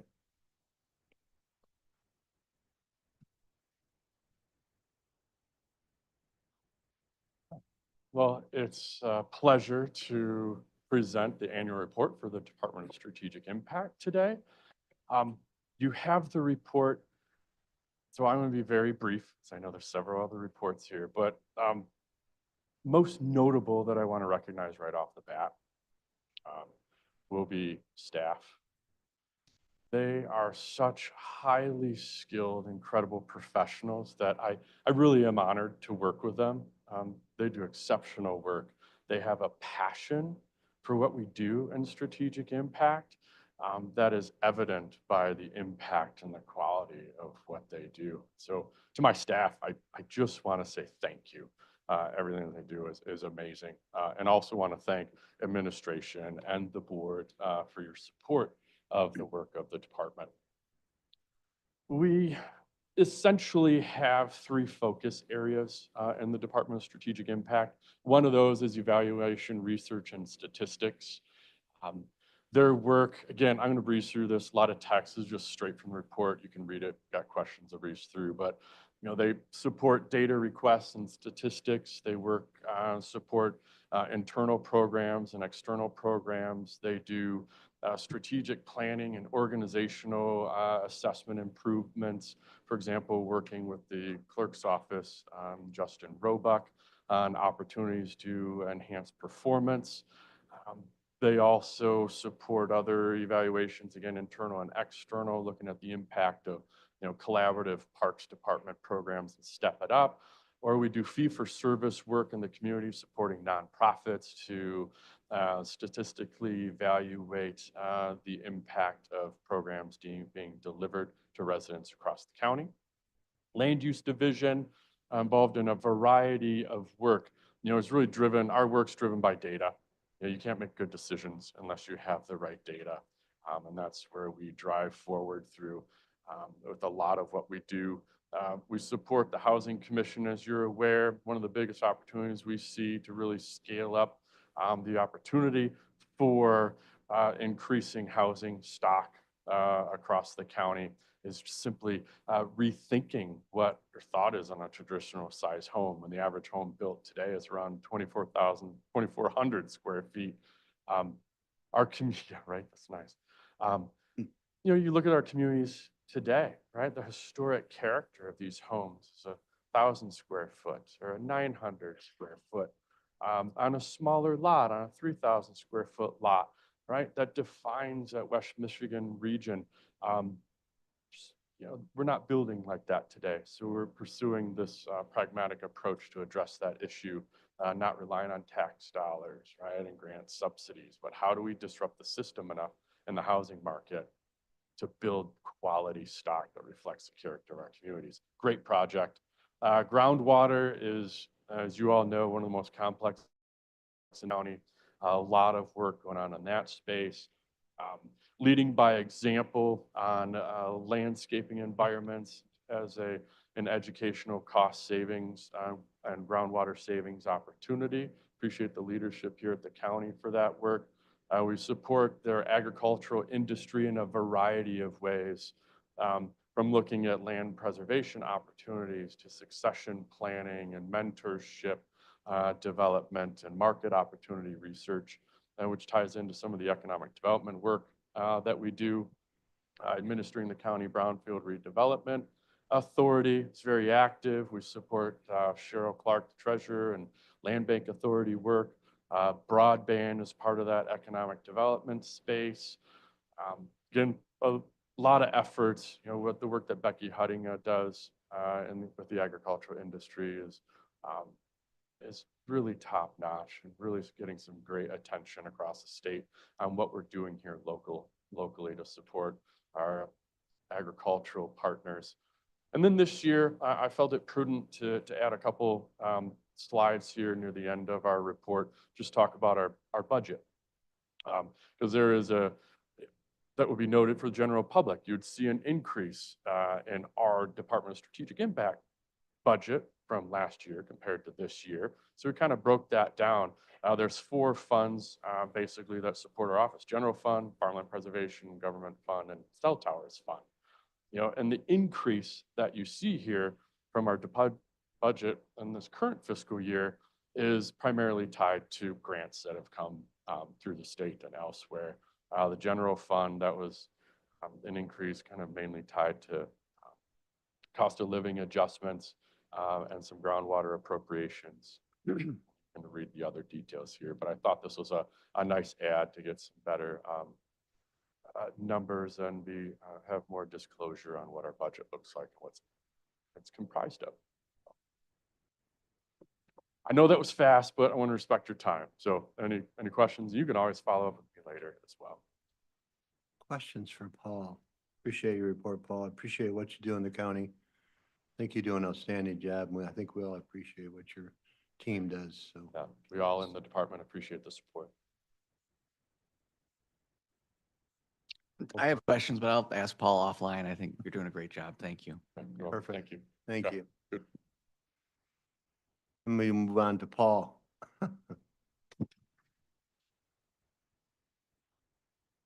Climates. Innovation and Technology Department. Sandwiched between strategic innovation and parks. It's a time slot. I'm not sure we're going to, Shannon, I'm not sure we're going to need that. So when you can't make it interesting, make it short. Oh, you're fine. General update. In general, the county continues to mature in all the investments that we've made in the last several years. Everything is being leveraged in that regard. In general, too, IT internal services remain basically the same. A few more users, a few more servers, a little more networking. And if everything is working, we are neither seen nor heard. So that's a good thing.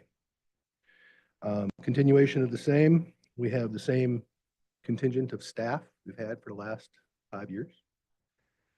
Shifting around in terms of capabilities and learning and growing professional. We have the same services, service offerings, basically. And we have the same service level that we had 5 years ago. Like I said, we have generally the same number of users, servers, and such. We have the same risks and challenges that we face. Talent development, recruitment, the pace of change, Already heard about that specifically from Paul Sachs. And continuing to advance our security measures. We're sustainable, we're strategic. We're aligned with best practice and industry standard. Something new that's a challenge is all of the cost of our equipment are going up.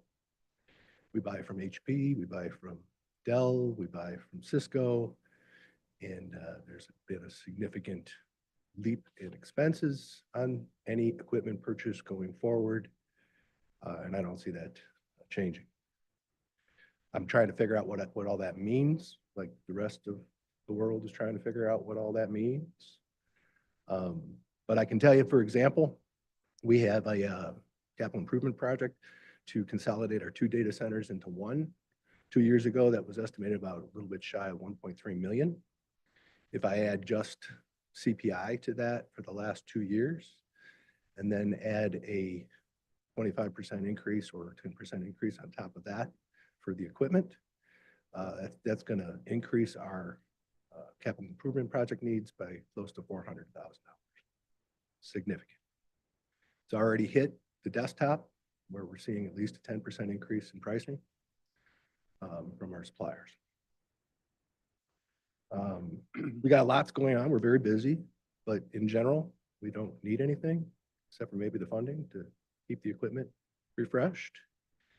There's a lot going on in terms of the departments, but I won't steal their thunder. Be it courts, be it health, be it sheriff, body cam deployment, and so on and so on and so on. Clerk, pretty much just about everywhere you're going to hear in the annual reports is innovating and adjusting. We're better than 40% now in terms of using software as a service. It's not on-prem anymore. So that's real stable now.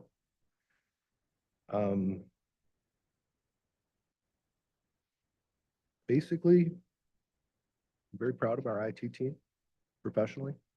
Like I said, they're growing professionally too. They like being here because there's always new challenges. We started using AIs, not just for what we do from a security standpoint, but using Microsoft Copilot. There's some potential there because that allows us to tie into our databases and mine the Microsoft Office world, be that Teams or OneDrive or any of those other environments. And again, I'm honored to work with the leadership team, with you all, and of course the department heads, because they are challenging, but very professional.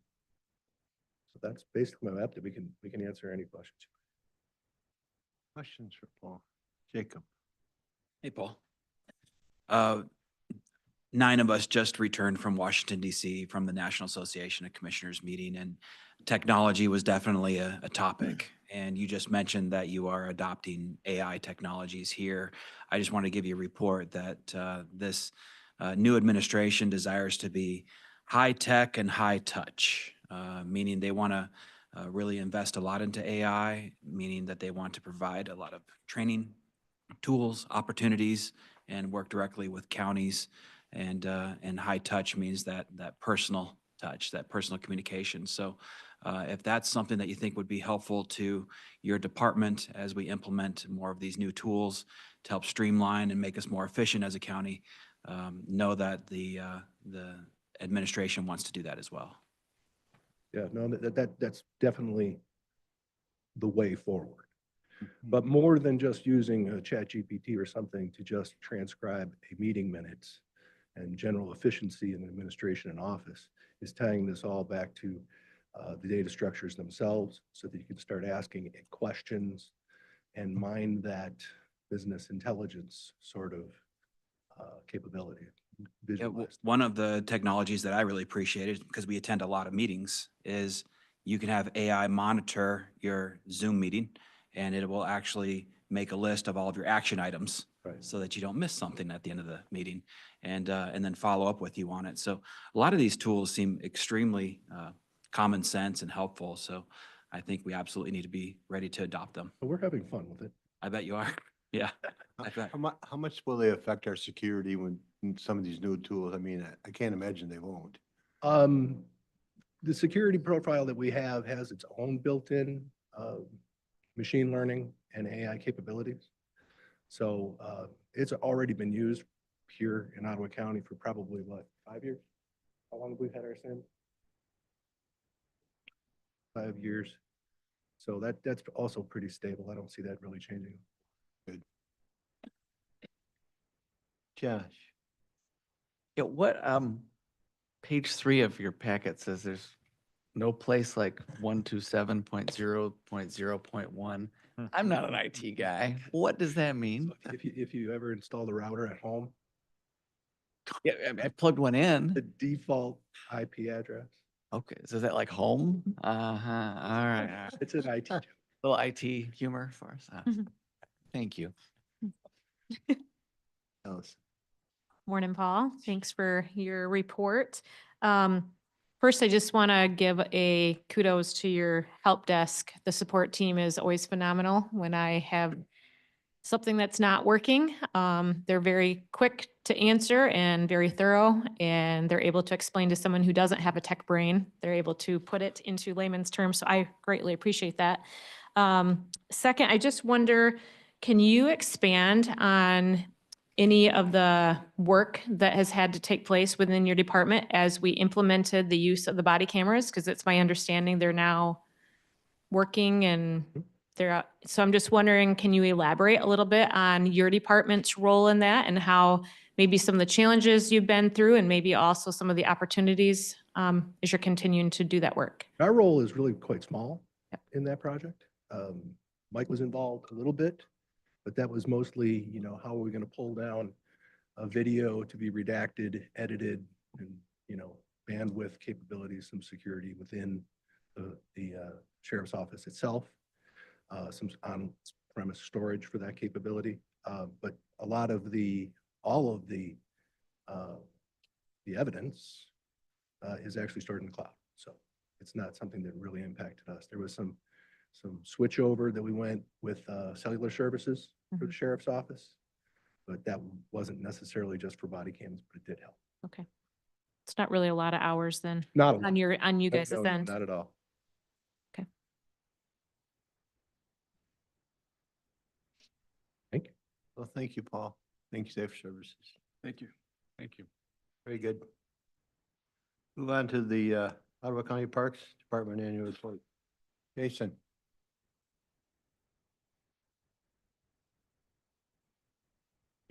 And we do have a video, I believe, just short. That way you don't have to listen to me drone on. Yeah.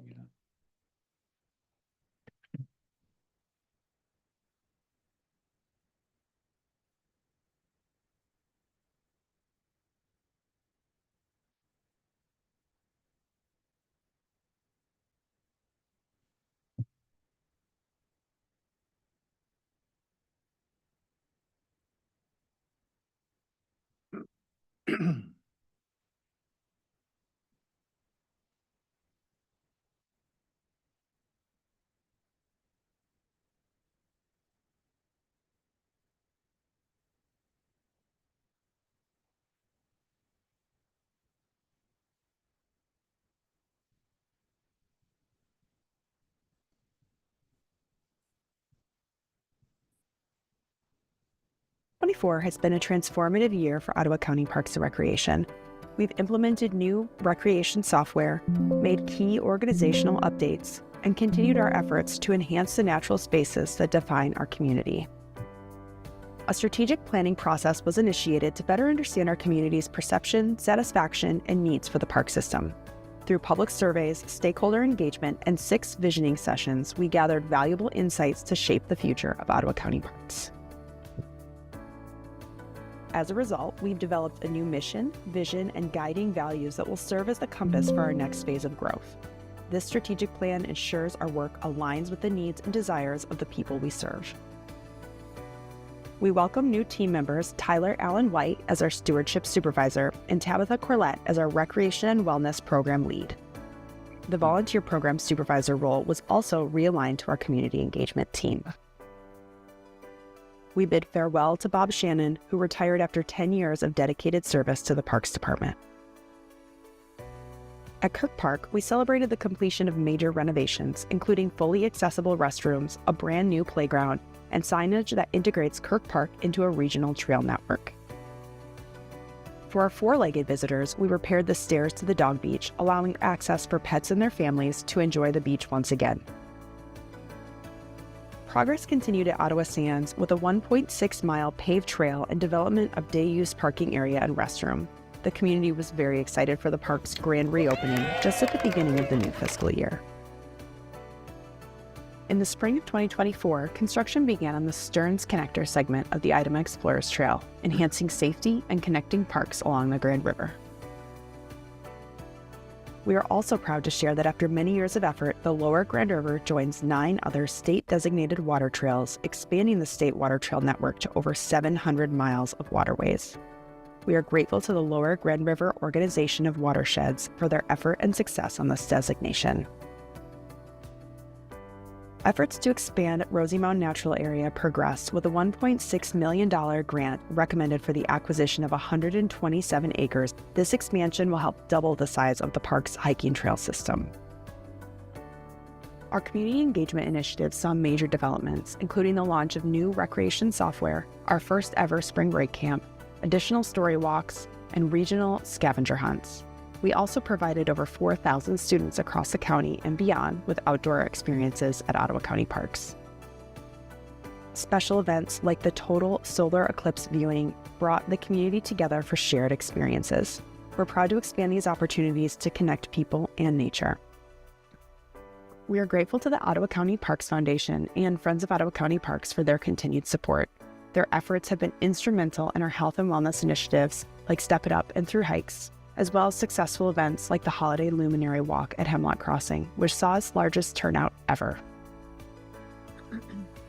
Our natural resource management team made great strides in invasive species control, including hemlock woolly adelgid treatment along the shoreline and oak wilt treatment at Riley Trails, while also leading natural resource programs. Ecological restoration at Ottawa Sands continued with the creation of interdunal wetlands, installation of woody habitat structures, and planting of thousands of native species. Volunteers are essential to Ottawa County Parks. In 2024, they contributed over 9,000 hours of time to conservation, park maintenance, and support of community programs. We hosted 119 workdays, 25 Adopt a Park groups, and nearly 1,000 students through our service-based learning program. Behind every beautiful park is our operations team. They ensure facilities are well maintained, parks are clean, and visitors have a safe, enjoyable experience every time they step into our natural spaces. As we reflect on the year, we are excited about the future. Together, we will continue to improve and expand our parks, engage the community, and protect the natural spaces that make Ottawa County so special. Stay connected, stay engaged, and we'll see you in the parks. So much better than listening to me. 5 minutes, right? It's tough. So we did put a save the date on the board's calendar for September to do a parks tour. So we'll be excited about that. We normally try to invite you all out, take a half a day and run a bus and take you out and show you some of the parks and things we have going on. You know, when I introduce myself, I always try to say it's my privilege to be the Parks Director here serving the residents of Ottawa County. We have these incredible natural resources and such incredible support from our community, from the board, our Parks Commissioners. So big thank you to you all, but also the other internal departments. So starting with the administration, our Human Resources Department, we hire over 100 seasonals a year. There's a lot of effort that goes into that. Fiscal services in helping us manage the extensive grants that we get, our capital projects, capital maintenance projects, Paul with IT, and Paul with strategic impacts. So thank you, Corporation Council. You know, I say many hands make light work, but really we couldn't do this without all the support of the community, yourselves, internal departments. A few highlights. You know, we were really excited about our strategic plan. So some of the information is in the annual report, and it also provides a link to the plan itself that's on our website. So that was completed late summer last year. One of the things we were really excited about, we formalized our first ever vision statement to be a leader in creating a legacy of expansive, accessible, and biodiverse communities for all. Our focus areas are strategic land acquisition and preservation, connectivity, so that could include trails or connecting people, making a sense of place, community engagement, so teaching people about our natural resources, our parks, our history, our culture, conservation, managing those natural resources, the invasive species, and then organizational quality, making sure we're investing in the parks, facilities, the infrastructure, our staff, and continuing that legacy of excellence. So I'm happy to answer any questions. I did bring several of our coordinators here. So you heard from Kurt earlier today, Jason Berger. He's our coordinator of operations. He's the one in charge of all the guys who are out making sure, ladies and gentlemen, who are making sure the parks are open, clean, and safe. And then Nick Smith started with us on Monday. So he is our new coordinator of visitor and business services. He'll be supervising our new campground that will be opening and our indoor rental facilities, our marina. So yeah, welcome. Great. Questions for Jason? Allison? Just wanted to welcome Nick. Welcome aboard. You have a big role to fill, so welcome. You have a great staff to be plugged in with, and getting to work as a commissioner for the last 2 years of parks. I just want to commend again the staff and all the thought process that went into the strategic plan. I felt very much so you involved the community. I have heard great feedback on how you guys did that, and I'm very appreciative of that. I heard Jessica's voice on the video. I'm imagining Riley also had something to do with the video. Yes, right. We're Very- so lucky we have our community engagement makes up our team of educators, but also our communications folks. So between the two of them, they help put together the annual report. So it certainly was not my editing or design or graphics. They did a phenomenal job. I think pictures say a lot, right? And so when we have a video to be able to see some of the work that's going into it, I think that's wonderful. So is there anything that you or any of the staff is particularly looking forward to over this next year? So we're working on our Parks and Recreation and open space plan that will review with the Parks Commission and then bring forward to the board. So that will lay out the next 5 years of capital projects and infrastructure improvements. But one of the steps we're doing is we're using the strategic plan as the template and then refining plans for each of the individual divisions. So natural resources management and community engagement that will all then roll into that open space plan. Our levy would be up for renewal in 2026. So we're evaluating all the options with that. So that will all play a role into that. So we have another land acquisition we're working on, hopefully bring forward a purchase agreement in the next couple months. And then we'll hopefully be opening our Item Explorers Camp in the next month or so. We'll have a trail dedication later this year. And so, yeah, lots going on. Right. Great. Celia? I just want to thank you for the park that's near my community, which is the Ravines, which, is so highly used. And so I'm just thankful for that concentration, of that park in the middle of our county that I think has become a real staple for my community and the ones surrounding us. So thank you for that too. And it's our most heavily visited park. So we had just shy of 1.5 million visitors last year. So Are you starting to gear up, Jason, for starting to try to find staff again for the summer? yes, so we just posted our seasonal positions just opened last week. So our park caretaker positions all across the county are now open and accepting applications. Right. Hope that brings in a lot of great people for you. Very good, Jason. I just can't say enough about the parks. They're one of the best county parks in the state. So we all know that. So thank you for your work. And thank you for your staff. Thank you. Bet. Move on to the Ottawa County Department of Public Health report. Inline handling. Good morning. Kind of bummed I don't have a video for you. So I have this right. Does that sound okay? With microphone? It's not. So the full report is in the packet.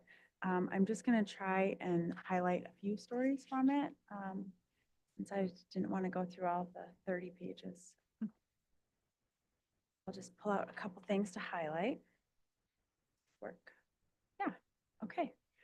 So our Pathways program, Pathways to Better Health, launched in 2017 and was designed to help people access services, to reduce health challenges and improve overall health. One of the goals of the program is to reduce emergency room visits and unnecessary hospitalizations. And through the community health workers, we help identify and address risk factors through pathways. I won't read everything that a community health worker does. I think one important thing to note is that they represent the community they're serving with life experiences, language, or culture. And they help to navigate community services as well as health care services. So food, housing, utility assistance, transportation, and employment. And they meet clients in their home. So they meet clients where they are to help them navigate those pathways. On the left there, you'll see the number of households or individuals served. It's up 14% from 2023. 214 were newly enrolled. And we completed or just over 8,000 encounters with or on behalf of clients. And just over 1,000 pathways were opened.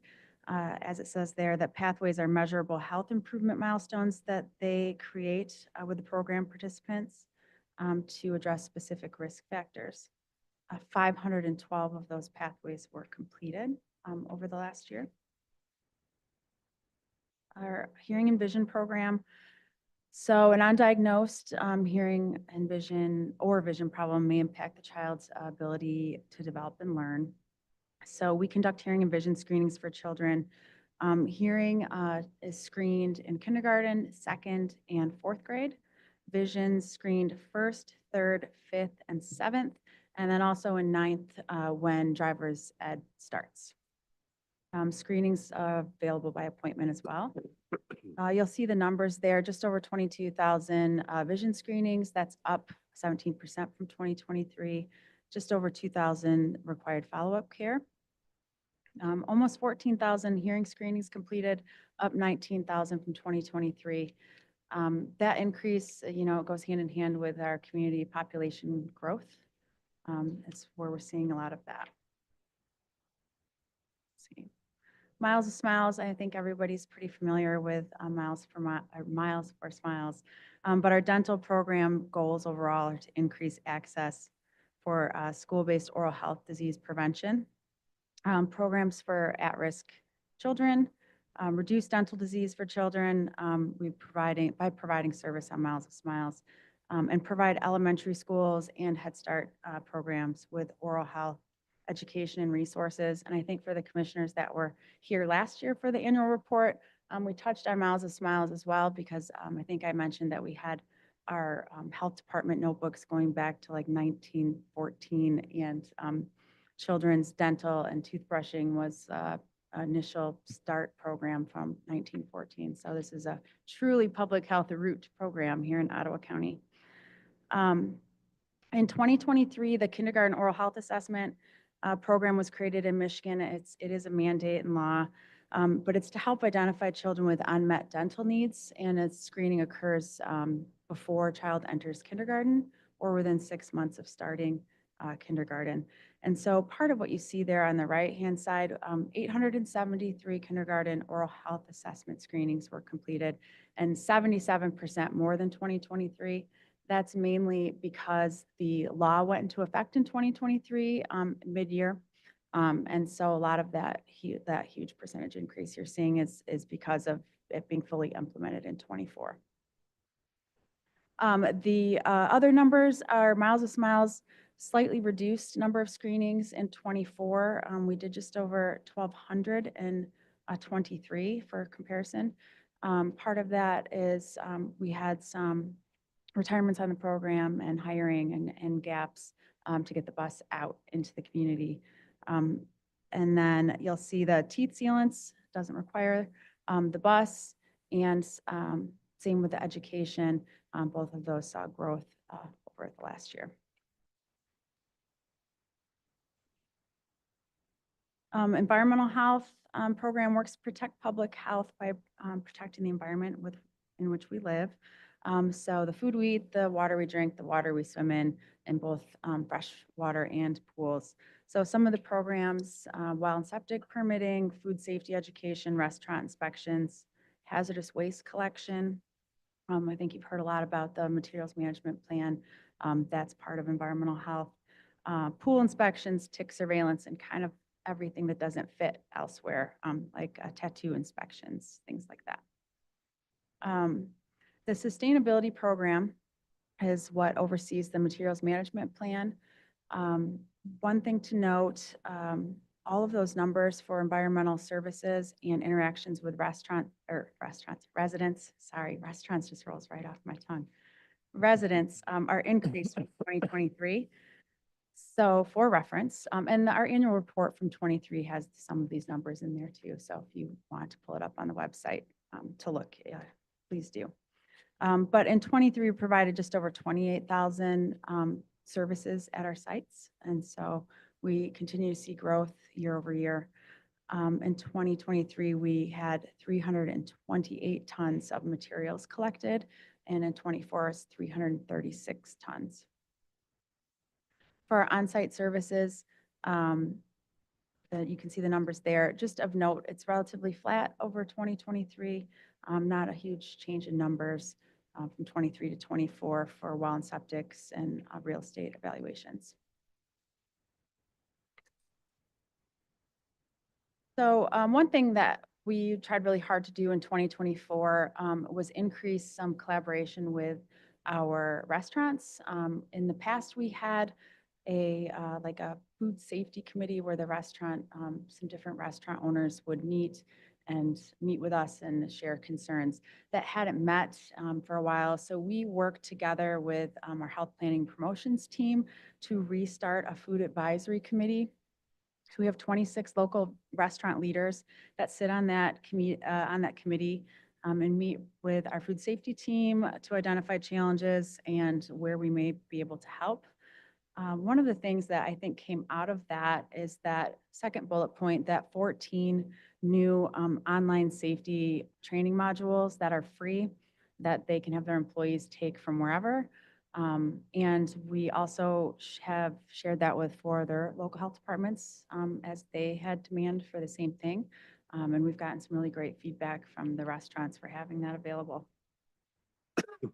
Let's see. On the food safety program side, those numbers, again, are relatively flat from 2023 for the number of inspections completed and violations. We saw a slight increase in the number of complaints received. I think it was like 83 in 2023. So, pardon me. So one thing that's really important is to work with not just restaurants, but any of our partners in the community. So we try to work really closely with Hope College and Grand Valley. Anytime you start having like a lot of people living together in small spaces, you can have some risk for illness. The one on the left there, if anybody remembers, there was a large neuro outbreak at Hope College in 2009, I think, with 400 students sick. It happened to fall, if I remember, right over a parents' weekend. It was a big mess, but it was because of the relationship, we were able to work together and try and limit that spread. Now in 2024, we did have we worked closely with Hope College because they had some student athletes from outside of Hope College come to the school that had active cases of mumps. And so we worked closely with them to prevent spread to their athletes.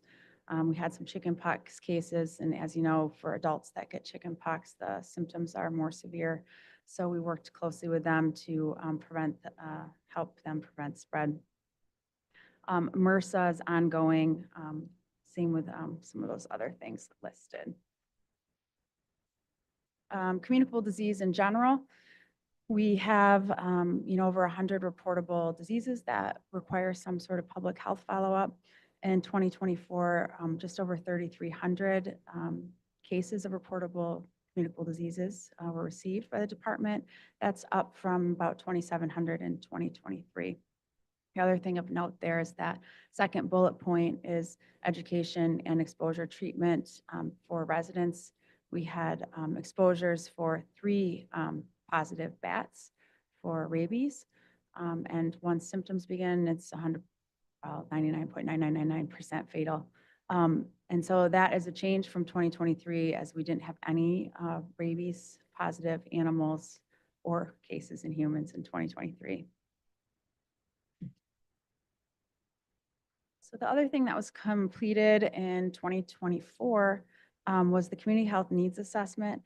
So one thing to know, Ottawa County is a participant in this. It's like a collaboration between multiple organizations and Healthy Ottawa. So the Healthy Ottawa, just for some background, advisory council was formed in 2010.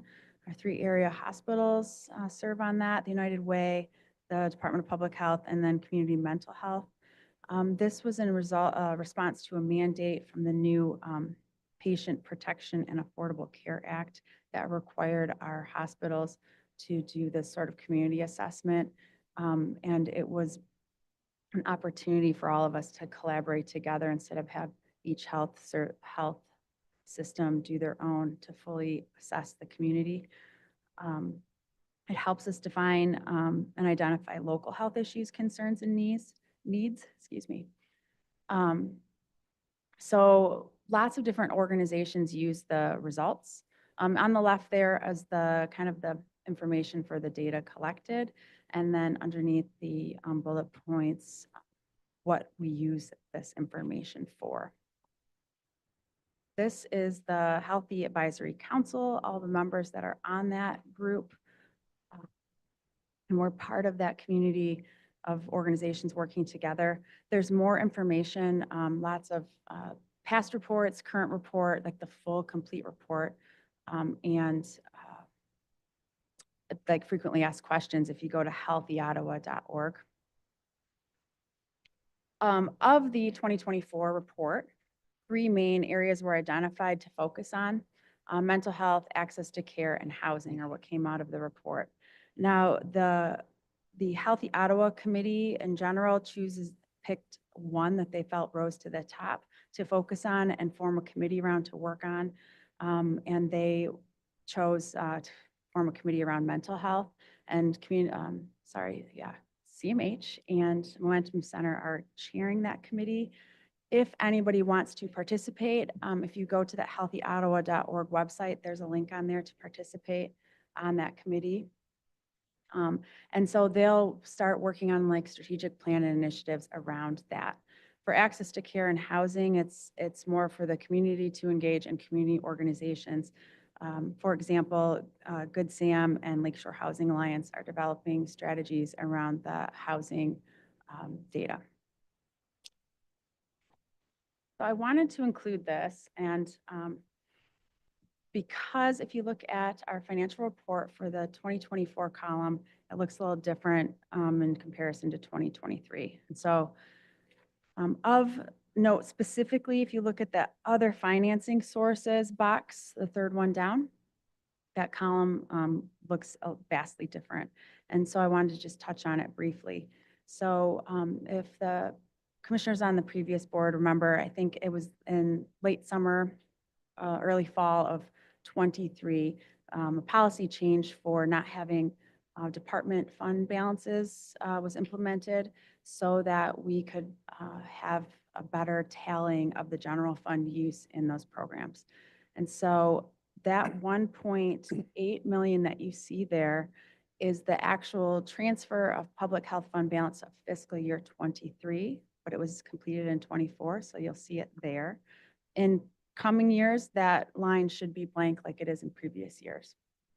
And then the other thing to note is transfers from other funds, that 3.8 million does not accurately reflect the general fund. Our general fund budget for 2024 was just over 6 million. But what you're seeing there is the public health fund balance transfer at the end of 2024. So 2024 looks a little odd because you're having that general fund, public health fund balance correction of fiscal year 23 and fiscal year 24. Moving forward, you won't have that. It will all be showing general fund as there is no public health. There are no public health fund balance other than restricted funds. I don't know if that made sense. I'm hoping it did, but that's why that column is a little bit odd. And so kind of stands out a little bit. And then, of course, our work, as everybody else, is possible to do our staff, support of the board, and engagement of our countless community partners. So thank you very much. And I think we have questions. Questions, comments? I'll go first. Debbie? Sure, John. It didn't make sense. That last line, the fund balance transfers. Can you explain what apparently it's, I know I know. Karen, I talked at length with Karen and Nina, and Karen's like, I "I've think got we a whole just- page." I think the new commissioners need to understand this, Yeah. what's going on here. So in the past, public health had a public health fund balance. If, hold on. You look at that bottom, the fund balance, the beginning of the year, that was, so if we were under, our expenses were under our revenue, any of that remaining unexpended budgeted amount would dump into the public health fund balance. If we were overspent, anything that we needed more expense for would pull out of the public health fund balance. Now, it makes it a challenge when we are trying to accurately, with a very quick look at what is the total general fund contribution to public health. Because we would have to say, it's okay, well, here's the general fund contribution, here's public health fund balance, which the bulk of which are technically general fund. And then here's this other line over here, and then you kind of have to add them all up, which made it very difficult for tracking. What's the general fund contribution of the county to public health? And so the policy was updated in 23 to change that so that departments didn't have a fund balance anymore. You'll see a little bit of fund still in there, and that is because those are specifically restricted funds. Like they are either through a grant or an endowment or something else that they have to stay tied to public health. They aren't general fund essentially. So that's what you see, that little that balance that's still remaining in the fund balance. So moving forward, the public health fund balance will just be for restricted funds. And then anything that's general fund, so the over/under expenses goes back at the end of the year when it's reconciled to the general fund.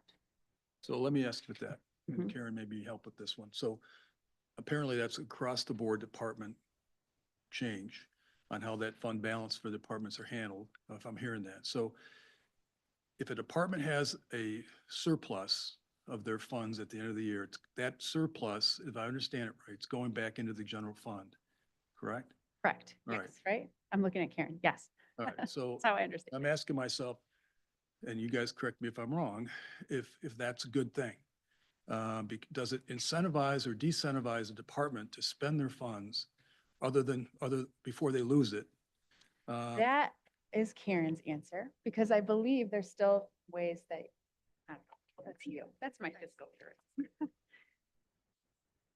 So this is a natural thing that happens, and it was happening it naturally happens in the general fund. So if you're a department in the general fund and you do not spend your appropriations, it just naturally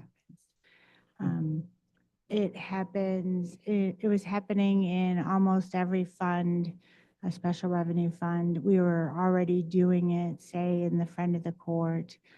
We were already doing it in many of the special revenue funds. We were only not doing it in the public health fund and the child care fund.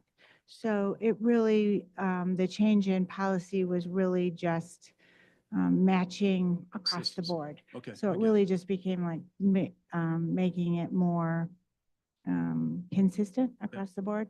And it really became apparent when we were looking at the public health fund and we were getting all these different answers about what the general fund support was, looking at it and from a historic perspective, we were getting about, everybody had a different answer for every year.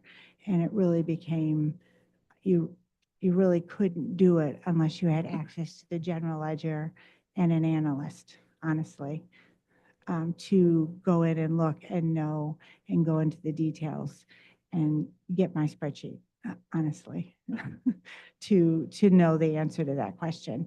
So the change in policy, now you will be able to look at one number. It will be there and you'll be able to see general fund transfer going forward. And it will tell you exactly the support required that year from the general fund to support that program. And it's not just public health. It would be all the funds, child care fund, friend of the court. They all operate the exact same way now.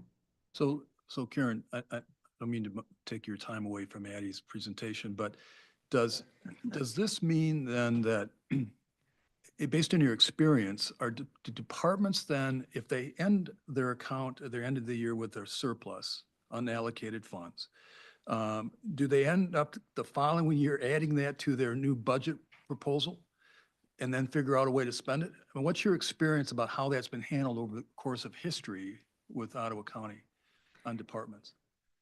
They do not. The board is the only body that can appropriate funds. So the department does not have the authority to spend that money. But they budget it, right? They put it into their budgets. No, No? they do not. Sometimes they might at the end of the year, if they realize they're not spending something, they may try to spend it. They may, but for the most part, Yeah. no. Okay. Good. Okay. Thank you for that. I get it. Yeah, pretty good. Sylvia.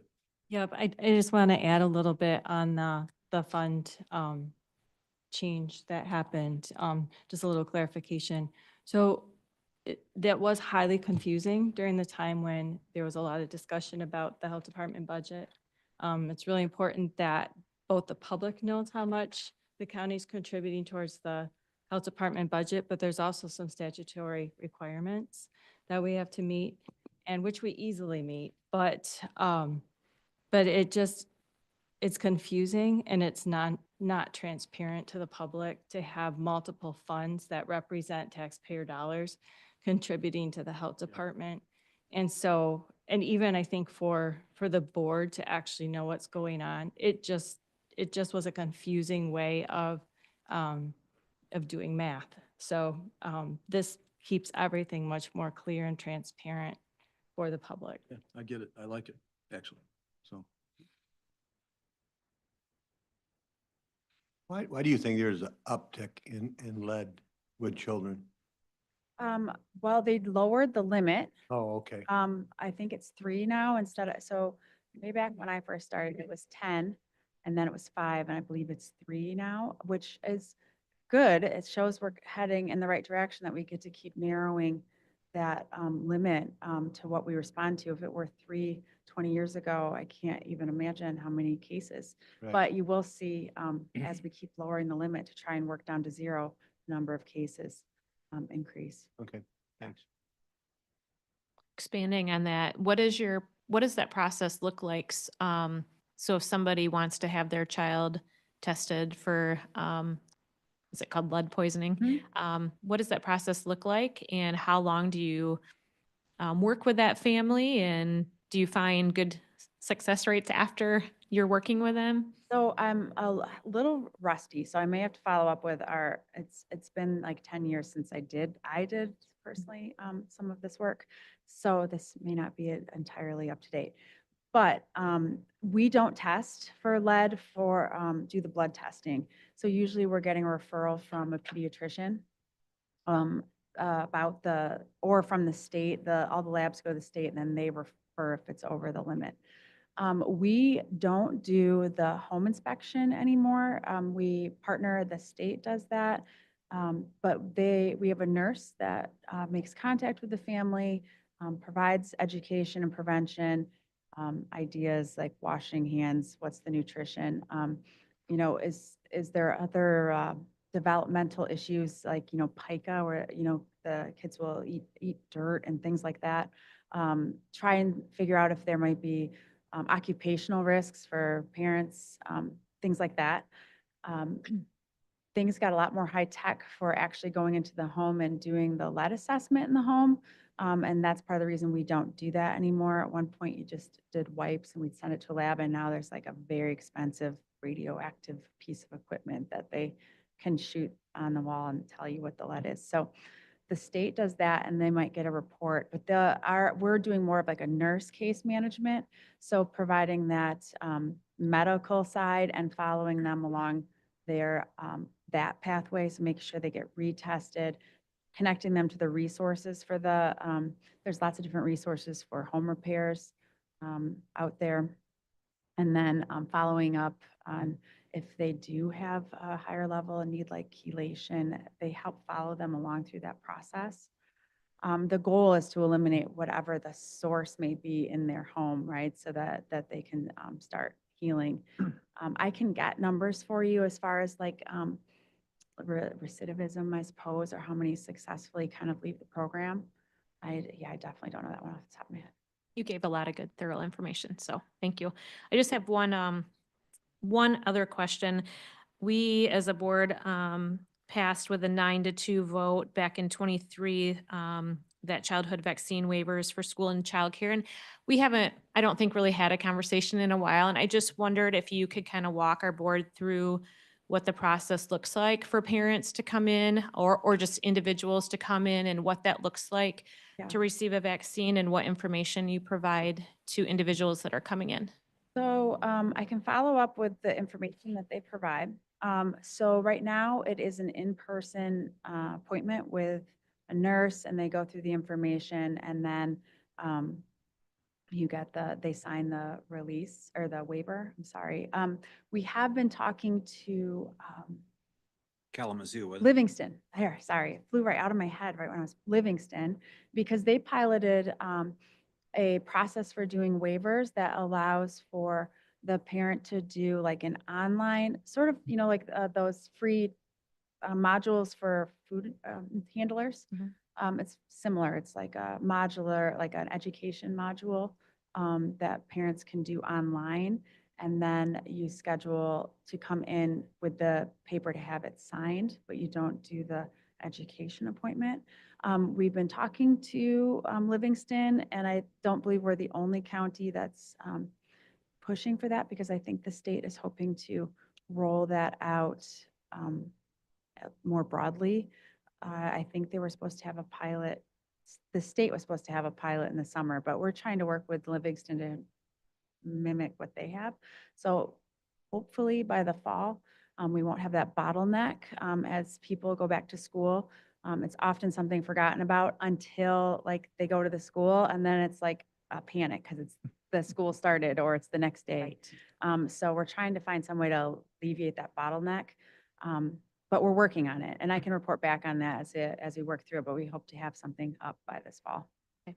Yeah, The nice thing is that's already being implemented over in Livingston. So they've been working out the bugs on it, and that should make it a lot easier for our families to interact and get the I documentation mean, you'll they have need. to click, like all those different trainings you do, like the IT security, right? You'll have to watch and click through, and I would assume it would look something very similar.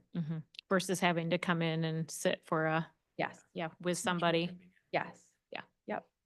And less intimidating feeling for, I think, a lot of individuals. Yeah, as Addie said, the vast majority of people try to do that in the last 2 weeks before school starts. We don't And- want to keep kids out of school. And it does keep them out if they don't have their paperwork in place. So this would alleviate that problem as well. Do you know if they had an opportunity to have those videos? Does it provide both the risks and the benefits if they're going through an educational piece?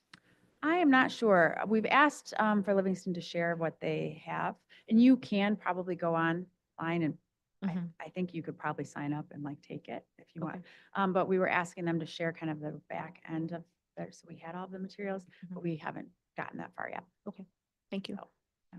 Do you need help with Paul Climas or anything to integrate that, or what would I be? don't think so. Okay. No, I don't think so. I think the county pays for a pretty robust online education, like I can't remember the name off the top of my head, like module creator that we use for the other things that we create. It's just a matter of getting it built and The larger hiccup is being able to have right at the end for somebody to schedule that 15-minute time to come in and get the signature, because we don't have a scheduling, like an appointment scheduler that ties to it. So that's the kind of a little bit more of the hiccup. So we want to make it easy so they don't have to make a phone call. They can just click. We're working on it. Just a quick question. In years past, we've battled with Lyme's disease and ticks. I didn't notice that in this report, but how are we doing in that battle? Ticks are so, I know. I don't know what it is about that bug. They're so, but they definitely are on the increase. Still. Yeah, and part of it, maybe this year we'll see a little better because we had a longer extended freeze. That really is the key, is to have a lot of days of really, really cold. However, I think I reported in the past to this board, we do have reports and have had that Texas Lone Star tick. I don't know if it's Texas. I may have just added that. Lone Star tick. Yeah. It's like, Leave Texas out of it. yeah, Lone Star tick, which, as I said, that's the one that can carry so that you develop a red meat allergy. And we have seen that that's a new one in our area. So we are kind of ramping up our folks that do that surveillance work and do the tick drags. We work with parks to try and find areas where we're doing those tick drags. As we get some more information, I'll make sure that they come back and provide it. They can bring some live samples if you really want to see them. No, that's all right. Is that done in the spring? Yes, spring is the highest time of year for the, and the state wants us out in the spring. Once it gets really, really hot, they drop off a little bit. Just need to increase the population of possums and then Yeah. your ticks will. Can we get some Texas possums up here? Thanks. Very good. Thank you. Yep. All right, the last thing on our item today is the county administrator search update. Karen and Zach. I don't know who wants to start this off. Or do you, Gary? I'll start it out. There you go. Better It's yet, been a Gary. busy last couple months. Started out with fiscal, putting together the RFP. Then that had to be reviewed, and we sent it out. We had 18 companies that applied and expressed some interest. The review team, which consisted of Ron and myself and Karen, Zach, Scott, and Eric Childers from fiscal, spent the day interviewing 4 of the companies, 3 Michigan-based and 1 Colorado-based. And after that, we selected one, and Karen will speak to that in a minute. But also afterwards, we looked at developing a manager that could work with this company at the county level. We didn't necessarily believe it should be Ron or myself, as we're not going to be long-term, but we wanted the commitment and dedication of a couple a long-term employee with the county. So it became pretty obvious that instead of 1, we were going to select 2, and that being Karen and Zach. And they're in the process now of working through some things.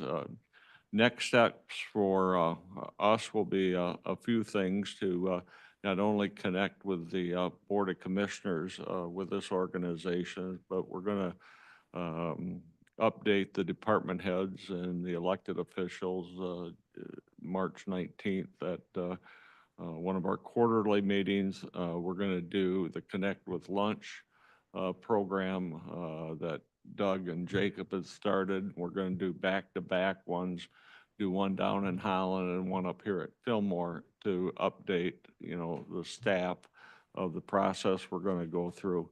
And so we're going to keep everybody involved as we move through the process. And I'll let Ron kind of take it over and talk about the work group that we also developed as a result of this. Yes, early on, it was suggested that we try to put together something resembling a citizen work group, get some professionals, primarily in government from around the county, to assist us in this process. The way we anticipate this working is that the search firm will receive applications, obviously, and they will be filtering some out based on lack of experience or lack of the basic qualifications that are called for.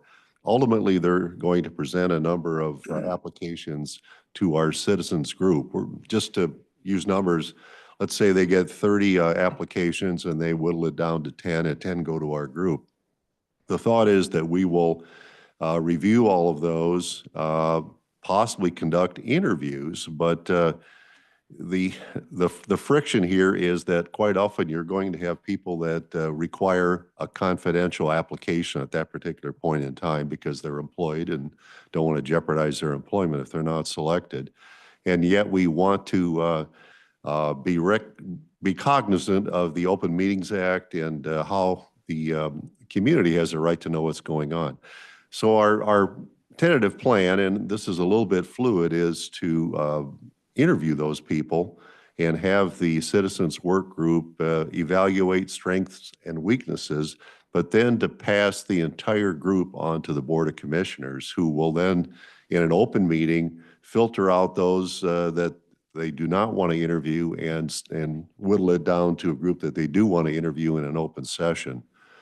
To kind of give you some idea of what this work group looks like, we have 6 people that will be assisting Gary and I and Zach and Karen. They are Sally Grupin, who's a councilwoman and mayor pro tem from the city of Zeeland, Gord Gallagher, who's the manager of Spring Lake Township, Mark Bennett, who's the supervisor of Talmadge Township, Amanda Price, who I think all of you know, who is a recently retired treasurer, but she also was a state representative and supervisor in Park Township, Rob Blitchock, a superintendent from Georgetown Township, and Karen Lowe, who's a council member from the city of Grand Haven.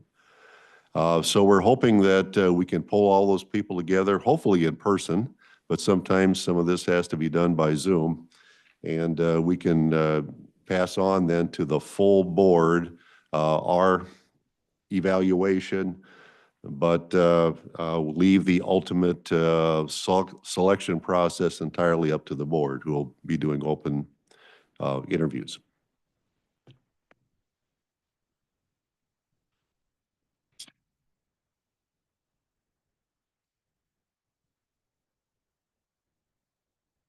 So as Gary mentioned, we started this process back in late January, and given the high profile nature of it, I know that the desire was to bring it forward to the full board. Given the price of the contract, I know it met ratification, so we were hoping that it would be discussed here and then we could proceed with signature. So we're looking to proceed and gain 2 weeks on our process, because I don't know how many times we've been reminded about our interim county administrator and deputy county administrator status. But Zach, we've drafted a memo and included it in the package, but basically we had, as we posted that proposal, we had 18, we posted the RFP, we had 18 responses. The committee reviewed the responses. Eric from my office, Eric Charters, I think many of you may know him. He facilitated the process from a procurement aspect. He did not participate on the team, so he basically facilitates the group. But he facilitated the process, and we ranked all the proposals, selected the top 4. So there was a point ranking really to just decide who we would be interviewing. Frequently when you're reviewing proposals of this nature, many of them are all very highly qualified. Their approach is similar in nature. So you're frequently interviewing your vendors. that vendor interview is pretty important to the process.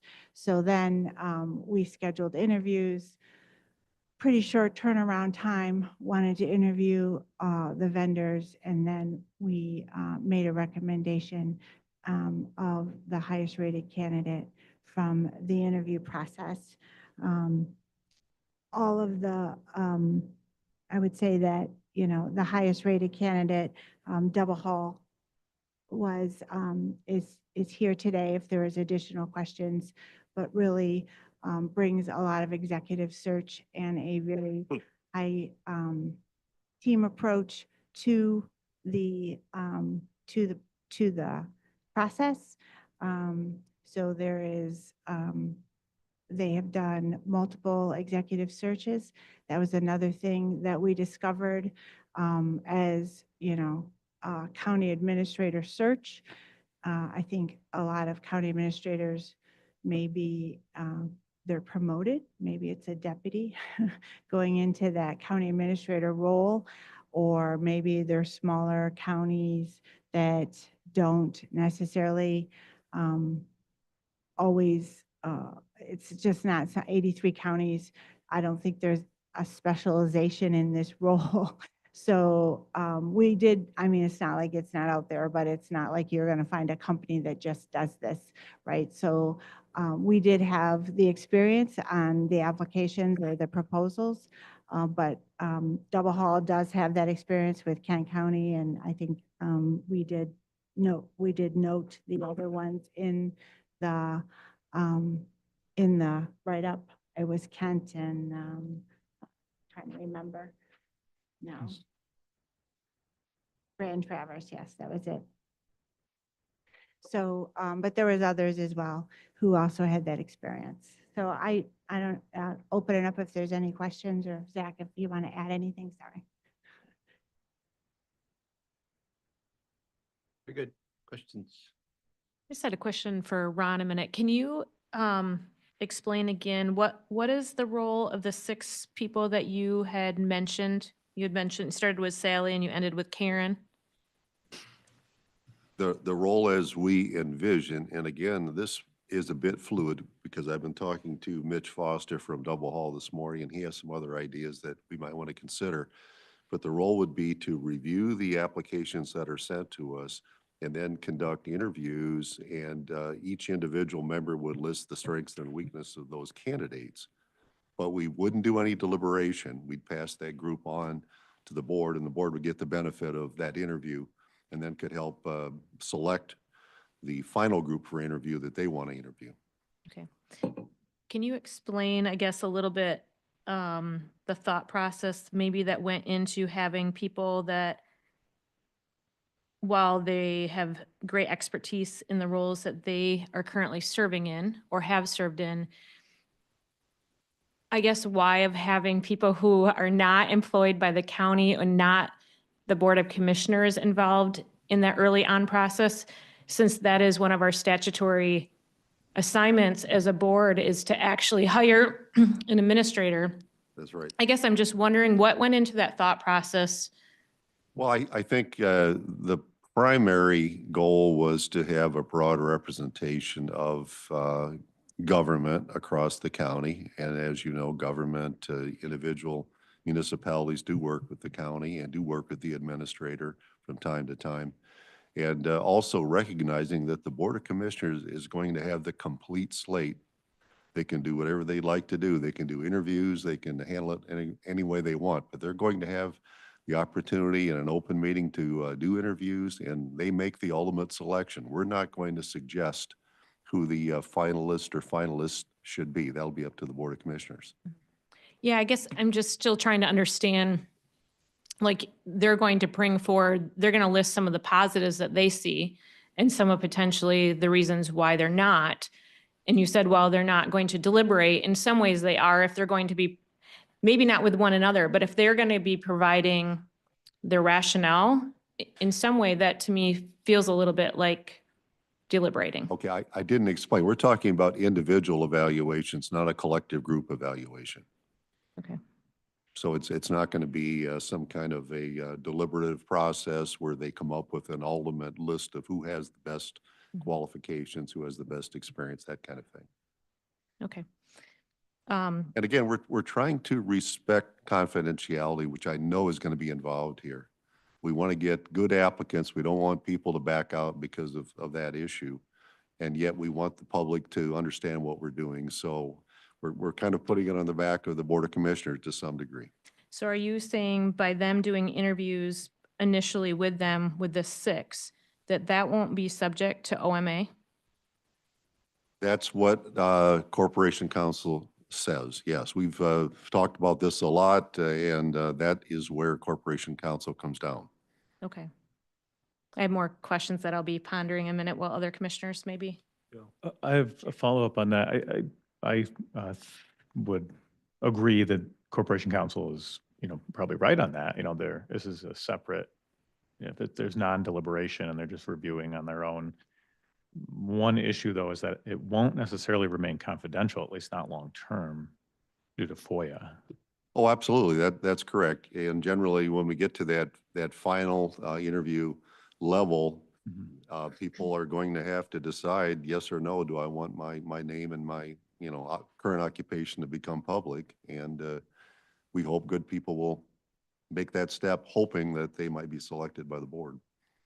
So what I'm hearing then is if there's 30 originally and the work group talks to 10, that you might not pass all 10, the work group might not pass all 10 to the board? No, you're not hearing that correctly. Okay. The entire group will go to the board. Okay. We're not going to weed anybody out, but we are going to give the board the benefit of our interview and our evaluation of the applications. So guaranteed, the people who are applying eventually, even if they've withdrawn during the process, they would, or at the end, they would still become public eventually. Well, if they're interviewed, they certainly would be by the Board of Commissioners. Beyond that, I think we'd have to talk to Corporation Counsel again as to whether or not those that are weeded out could be known by the public. That I don't know. Are there some that are weeded out prior to their interviews with the 6? Yes. And then will we know about the ones that were weeded out? You have the absolute right to know about everybody. Yes. Okay. And how will we go about doing this? So, Well, I don't know that there's a process yet that we've talked about, but we certainly would make available the entire roster of applicants to the board. And if the board decides we would like to speak to somebody other than the 10, that certainly can be allowed as well. thank you. Kendra. I have a question about. Oh, could you put your mic down, please? I have a question about the Citizens Working Group and the 6 individuals. What was the process of choosing those 6 individuals and who actually chose those 6 individuals? Well, I receive input from a number of different people. Some of these people I don't personally know. And I either called or emailed all of them and had that kind of a discussion, but I just got input from other commissioners and other people. Do you know which commissioners gave you the input? Yes, for I that? do. Could you tell us who that is? Well, your chairperson is one person that did. Just trying to remember, maybe Jake, you might have as well. Sure. Yes. You bet. And I know that your administrator did. And there probably, Josh might have as well. I'm not certain on that. Yeah. Sylvia. Yes, so kind of talking about that same group, I'm just going to point out a couple concerns and maybe ask you to consider modifying that group a little bit. My concern when hearing the composition of it is that township government is actually quite different than county government.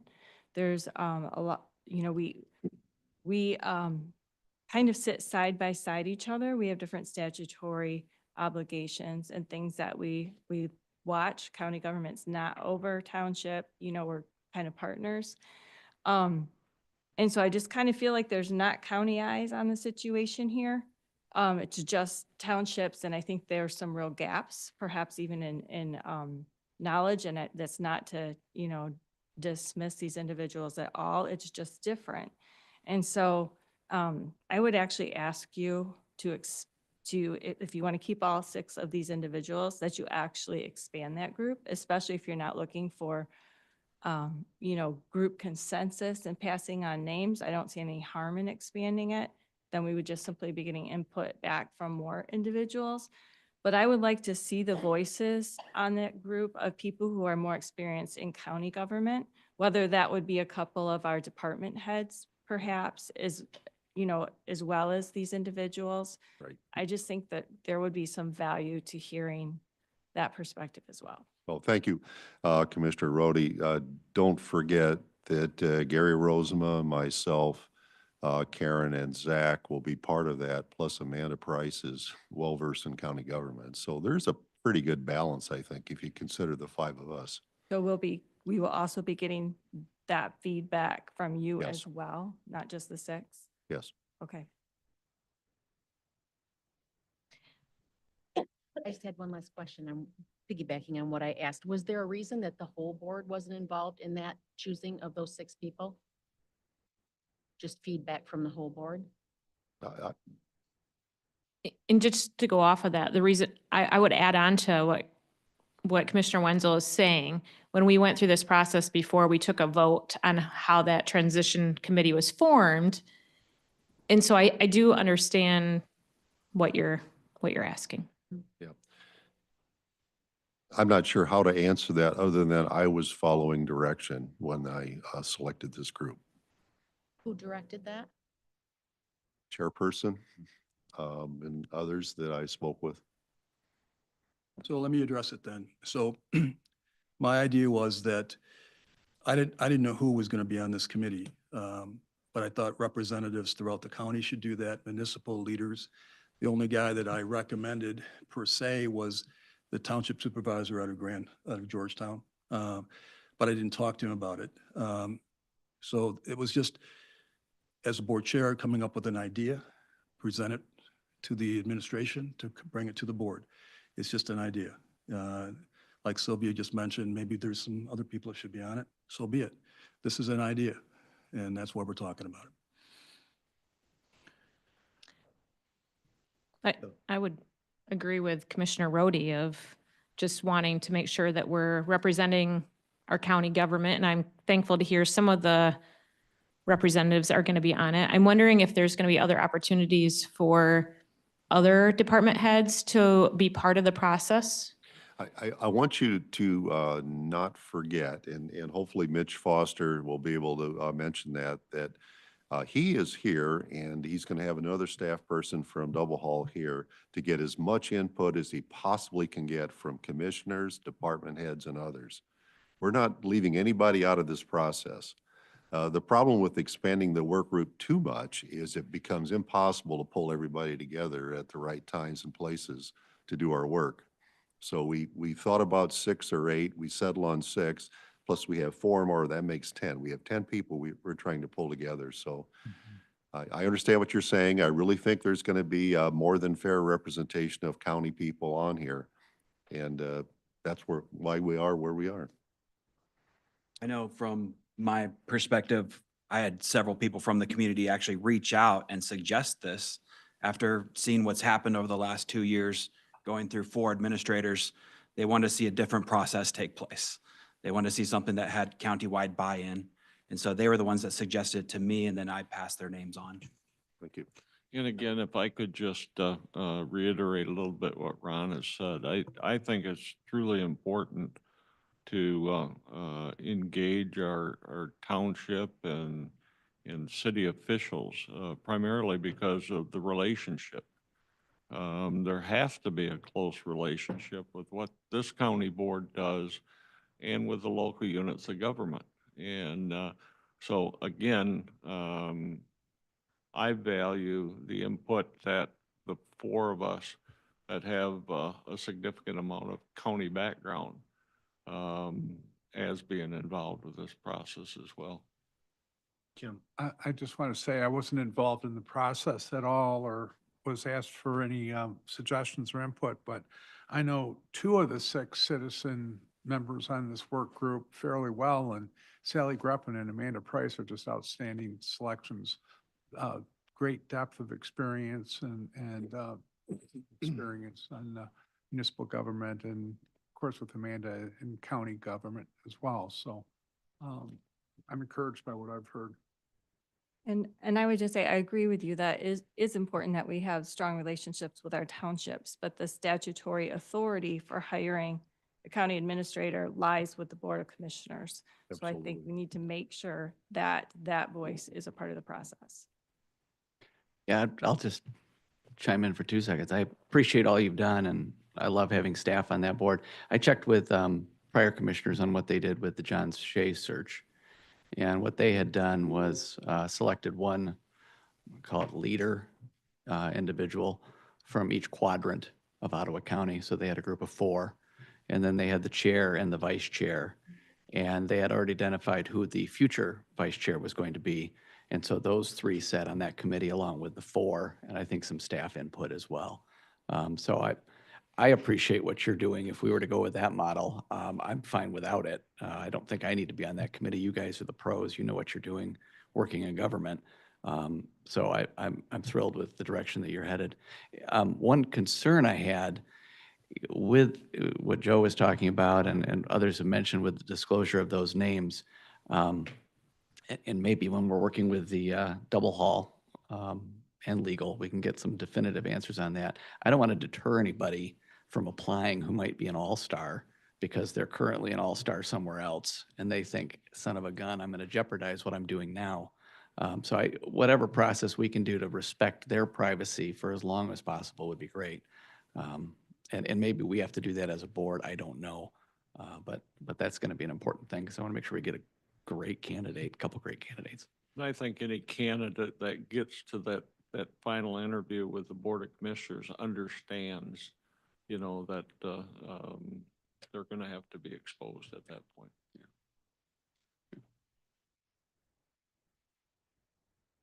I know we're still working out a lot of the details too, and I know we kind of jumped, but there's a number, I mean, we're at the contract stage, and so we've had some discussions initially with Mitch Foster of talking through some of these details, so one of the things that we've talked about is input, and so that's very important in the advertisement for the position. And once the contract is approved, Mitch has talked about having one-on-one sessions with each commissioner, making himself available all day tomorrow. So Zach had talked about having a sign up for each board member to have an opportunity to meet and talk specifically with Mitch to give your input to the position. If you weren't available to meet one-on-one, to sign up to do it over Teams or Zoom or whatever method in the next week or so. And then for department heads and elected officials to have the opportunity this Friday. So we're setting up those opportunities to get that input. So I don't want you to think it's just, oh, we're going to jump here, post something. There's more steps in this process. We're just working through all of these. And so we'll communicate more as those things get worked out. We kind of jumped right from contract to interviews, but there's more steps between here and there. I just wanted to, maybe I should have said some of those conversations that we've had in this process. That's good information to know. Thank you. One more. Yeah, Jacob. While we're talking about the administrator's wing, I know that this last week we posted the availability of the in-house counsel position as a career opportunity on the My Ottawa webpage. I did have a high-profile, highly respected attorney firm from West Michigan that has deep municipal experience reach out to say if there's an RFP potentially available that we could respond to potentially staff that position, we would be interested in having that conversation. So I wanted to see if we wanted to potentially discuss that option too for the board to consider those opportunities that might come our way. I think one of the things we've talked about, it depends, you know, of the number of candidates that we get that might apply for the single position of corporate counsel. And if we get candidates in there that don't rise to the level that maybe that we were looking at, that our next step would be doing an RFP for, you know, a legal firm. Because I had that same thing, Jacob. So, yeah. I've explained it to him very well that this is our first step, so. First step. Great. Thanks. For discussion. You want to invite Mitch up here, just introduce him and give him a chance to Great. introduce himself. Perfect. Thank you. Mitch. I appreciate the time today. It's been an intriguing 3 hours on a Tuesday morning, but no. Mitch Foster with Double Hall Solutions. Excited for the potential to work with Ottawa County on replacing the administrator role and work to see what we can provide to the Board of Commissioners in that position. During the process and the RFP process, we focused on input, and I think has been noted here today. It's our goal that you get representation and voices from across the county, whether that's in the urban areas like Holland or some of your rural townships. And so whether that is through the process of the 6 that have been set up, or if working through this, we can also solicit some additional citizen and non-governmental feedback. I think there are different ways that we can go about doing that. So please, we take that very seriously. As was noted, I will be here, back down here at, I believe, 7 a.m. tomorrow morning. So if you would like to meet, I'll be here from about 7 until 3 o'clock tomorrow. But for those of you that have day jobs that taking 2 days off in a row is difficult, I'm also happy to meet in the evenings after about 7:30 when my kids go to bed. I could do Teams calls for those as well. But really trying to engage with all of you. My partner, April Lynch, one of the teammates on this work, will be here on Friday to meet with non-commission elected officials and department supervisors. And then I will be down here next week for the lunches with staff to talk with them a little bit. Whether we get into feedback and ideas from staff versus just updates, you know, that's to be determined a little bit, and we'll see how those sessions go. But again, trying to be as well-rounded as we can during this process. And I think one of the things that I'll note, because a lot of the details have not been fully ironed out, we're trying to do a very expedited yet thorough process. We want to make sure that the county is set up very well for the future, but also make sure that we get through this in a timely manner.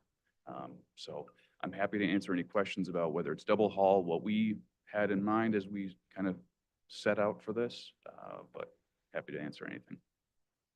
Questions, comments? Not really a question, but I will just say that besides the things that I mentioned here, I will say that you had a very thorough packet and your project scope. I did appreciate the details that you provided in here. So thank you. Yes. Very good. We'll look forward to meeting you. So thank you. Mr. Chair. At this time. Mr. Chair. I'm sorry. Quick question. Go ahead, Doug. We've had Dave Nitre in the back for about a couple hours. That's Maybe, next. yeah, I realize. I just want to make sure that maybe it's possible to have him come now before we take public comment and then break? Or, Did you have something you were? yes, I'm just wondering if we could put him on the agenda for right now, and just so that we don't, he's already been here for an hour and a half. Here, go ahead, Dave. We got, yeah. Good morning. It's a good day when you get to talk about ticks in a public meeting. So at Day. the Outdoor Discovery Center, we get to think about that too, and connected, and we'd be willing to use any of our sites if that would help in some of those studies as well. Absolutely. For those of you who don't know me, my name is Dave Nitre. I'm the president and COO at the ODC Network. We are a 501c3 nonprofit organization based across Ottawa and Allegan counties. Great thing here, I didn't even have to adjust the mic. Usually I speak after Paul, and it's just a situation. But our connection with the county comes across a variety of different ways. We're involved in some of the water quality projects. I know the Water Quality Forum is coming up here as well.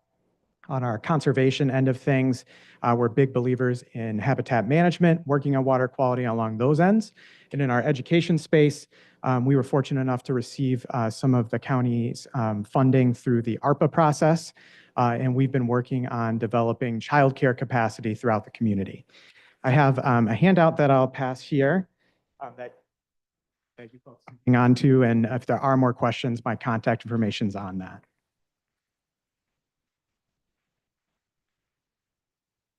Real high level, I'll kind of just run through a little bit about the project that we've been working on. So the scope for our project has been to create 1,000 spots of capacity across our county. Childcare, we believe, is important because of the value it provides to children, the value it provides to families, and the economic driver it can be for our community. That's why it was included as one of those uses ARPA funds could be looked for, and that's why we believe Ottawa County chose to make that investment as well. The strategies we took, looking at building new capacity, renovating spaces to create capacity, partnering with the intermediate school district to look at home-based care, and then get up to speed and start operating programs as soon as possible. So in our funding, both we had funding to operate programs and to build. Our approach, may know from visiting one of our centers, we're very focused on being nature-based. We want kids outside. That's actually one of the reasons we were able to grow and expand during the pandemic. We were able to do all of our programming outdoors and be able to make do when others who had different constraints couldn't with the closures that our community experienced. We think nature-based does some pretty cool things. In particular, we think it helps make kids more independent. They know how to take risks, and they know more about their community and the world around them. Our focus is on ages 0 to 5. Some of our care starts as soon as 8 weeks, and then we go right up until kindergarten. If you're not familiar with how funding for early childhood education works in the state of Michigan, if it's up to kindergarten, that's through the Department of Health and Human Services primarily. And if it's past that, it's the Department of Education in terms of who's in charge of those programs. So our sweet spot is not to be a competitor with the K-12 school district. And then lastly, we wanted to look at programmatic options that were typical, kind of your 8 to 5 office worker, blended, where we met needs for those families, but as well as those that are on shift work. And when our Gentex site opens up here this fall, a 2-shift model. So we'll be able to accommodate the start of first shift all the way through the end of second shift. Really excited about that. Results. You folks should want to know where your money's gone and how it's done so far. We've expensed about $6 million of the $7.5 million. And to date, we've licensed over 415 childcare spots. Our next steps along those lines are 3 additional sites. Gentex should be opening this fall. And then we're working on developing a Grand Haven and a Hudsonville location. And the really cool thing I love to talk about, this has more buy-in than just what comes from the board here, even though we've appreciated all the faith and support that you folks have put in us over a long period of time. But between the private sector, foundations, and individual donors, we've been able to leverage an additional $18 million.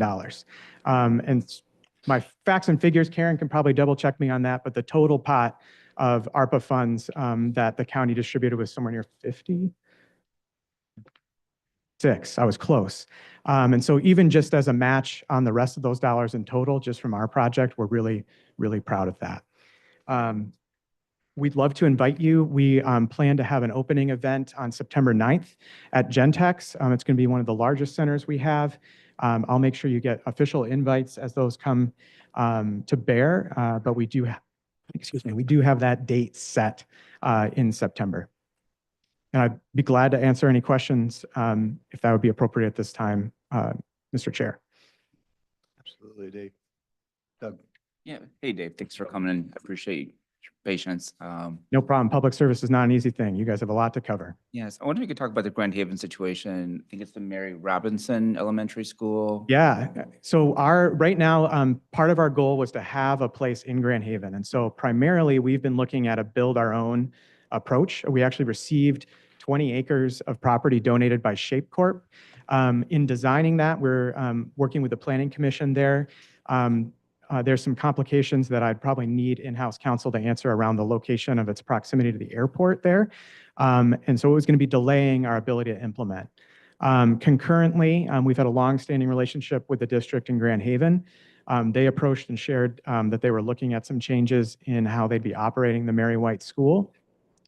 As of midnight last night, the board there voted to move forward with those changes, as well as a preliminary MOU with us where we would be able to actually expand more slots for less dollars in a shorter period of time. So we are excited about that. Clearly, there's a lot of decisions that have to go yet in the Grand Haven community. And in fact, our board hasn't met to discuss it yet. So it'd be premature for me to say that we've picked one or the other. We were just excited. We've got two really great spots. In the Hudsonville area, we're looking at the Hudsonville Nature Center site. That's about 70 acres with no kind of infrastructure, and it'd be a green build there. Great. Thank you. So Grand Haven, it would be either or Shape or Mary White. Or some combination. Funding is limited. I think the way those school buildings are set up, it might be hard to do 0 to 5 all at one go by this fall. And so there may be some combination of that. We're really excited to be the chance to get more spots and have kids in care sooner. Part of the money you entrusted us with has been to operate. So we were able to get our first spots licensed in the spring of 2023, right when we received your funding. And we've been operating since then. I think we've served over 500 kids. I think I even have that, 526 kids in that time. So we don't think it does much good if we don't get kids in classrooms. And that's our goal, is to help them. Well, I appreciate all your work, and, you know, ODC is a great partner for the whole county as well as for Ottawa County government. So thanks again. Thank you. And thanks for appreciating early childhood education. Commissioner Miedema, I know that's your background. You know it better than I do. So thank you. Dave, great to have you. Yeah, thank you. And because you're in this meeting, I'll be sure to announce in the Finance Administration meeting for those that will be going to look for your update that they can watch this video. I appreciate To that. see that. Really appreciative of the project that you did in collaboration with Gentex. I know that's going to be a solution for a lot of families. My question really comes to you. You've received a lot of our ARPA funds, which we're proud of to partner with you on. Sure. I want to make your programs more accessible to those employees that are at the lower income level at Gentex, the line workers, the warehouse workers. How is, in general, I'm hearing that it's still unaffordable and it's not an option to them. Is there a way to make your education available based on income? You know, look Great at something like question. So there are some limited ways we can do that. So in particular, one of Gentex's commitments is to have a certain percentage of their employees that are considered line workers in the program. And while they haven't figured out all the exact ways they're going to subsidize or encourage that, that's a commitment they made to us that we felt was important. And then there's things we can do. So part of the matching dollars that we've been able to bring to bear were funds from Economic Development Corporation of Michigan, MEDC. They had some additional funding that we've applied for that does just that, and it actually bases childcare costs on, I always say it's ALICE, the Asset Linked Limited Income Constrained and Employed Population, which is something I know the county has been tracking over a long period of time in terms of analyzing what supports would be best. And then we can also apply for public funding for any of these sites. So while we're not a public school, we can access childcare subsidies, we can access food subsidies.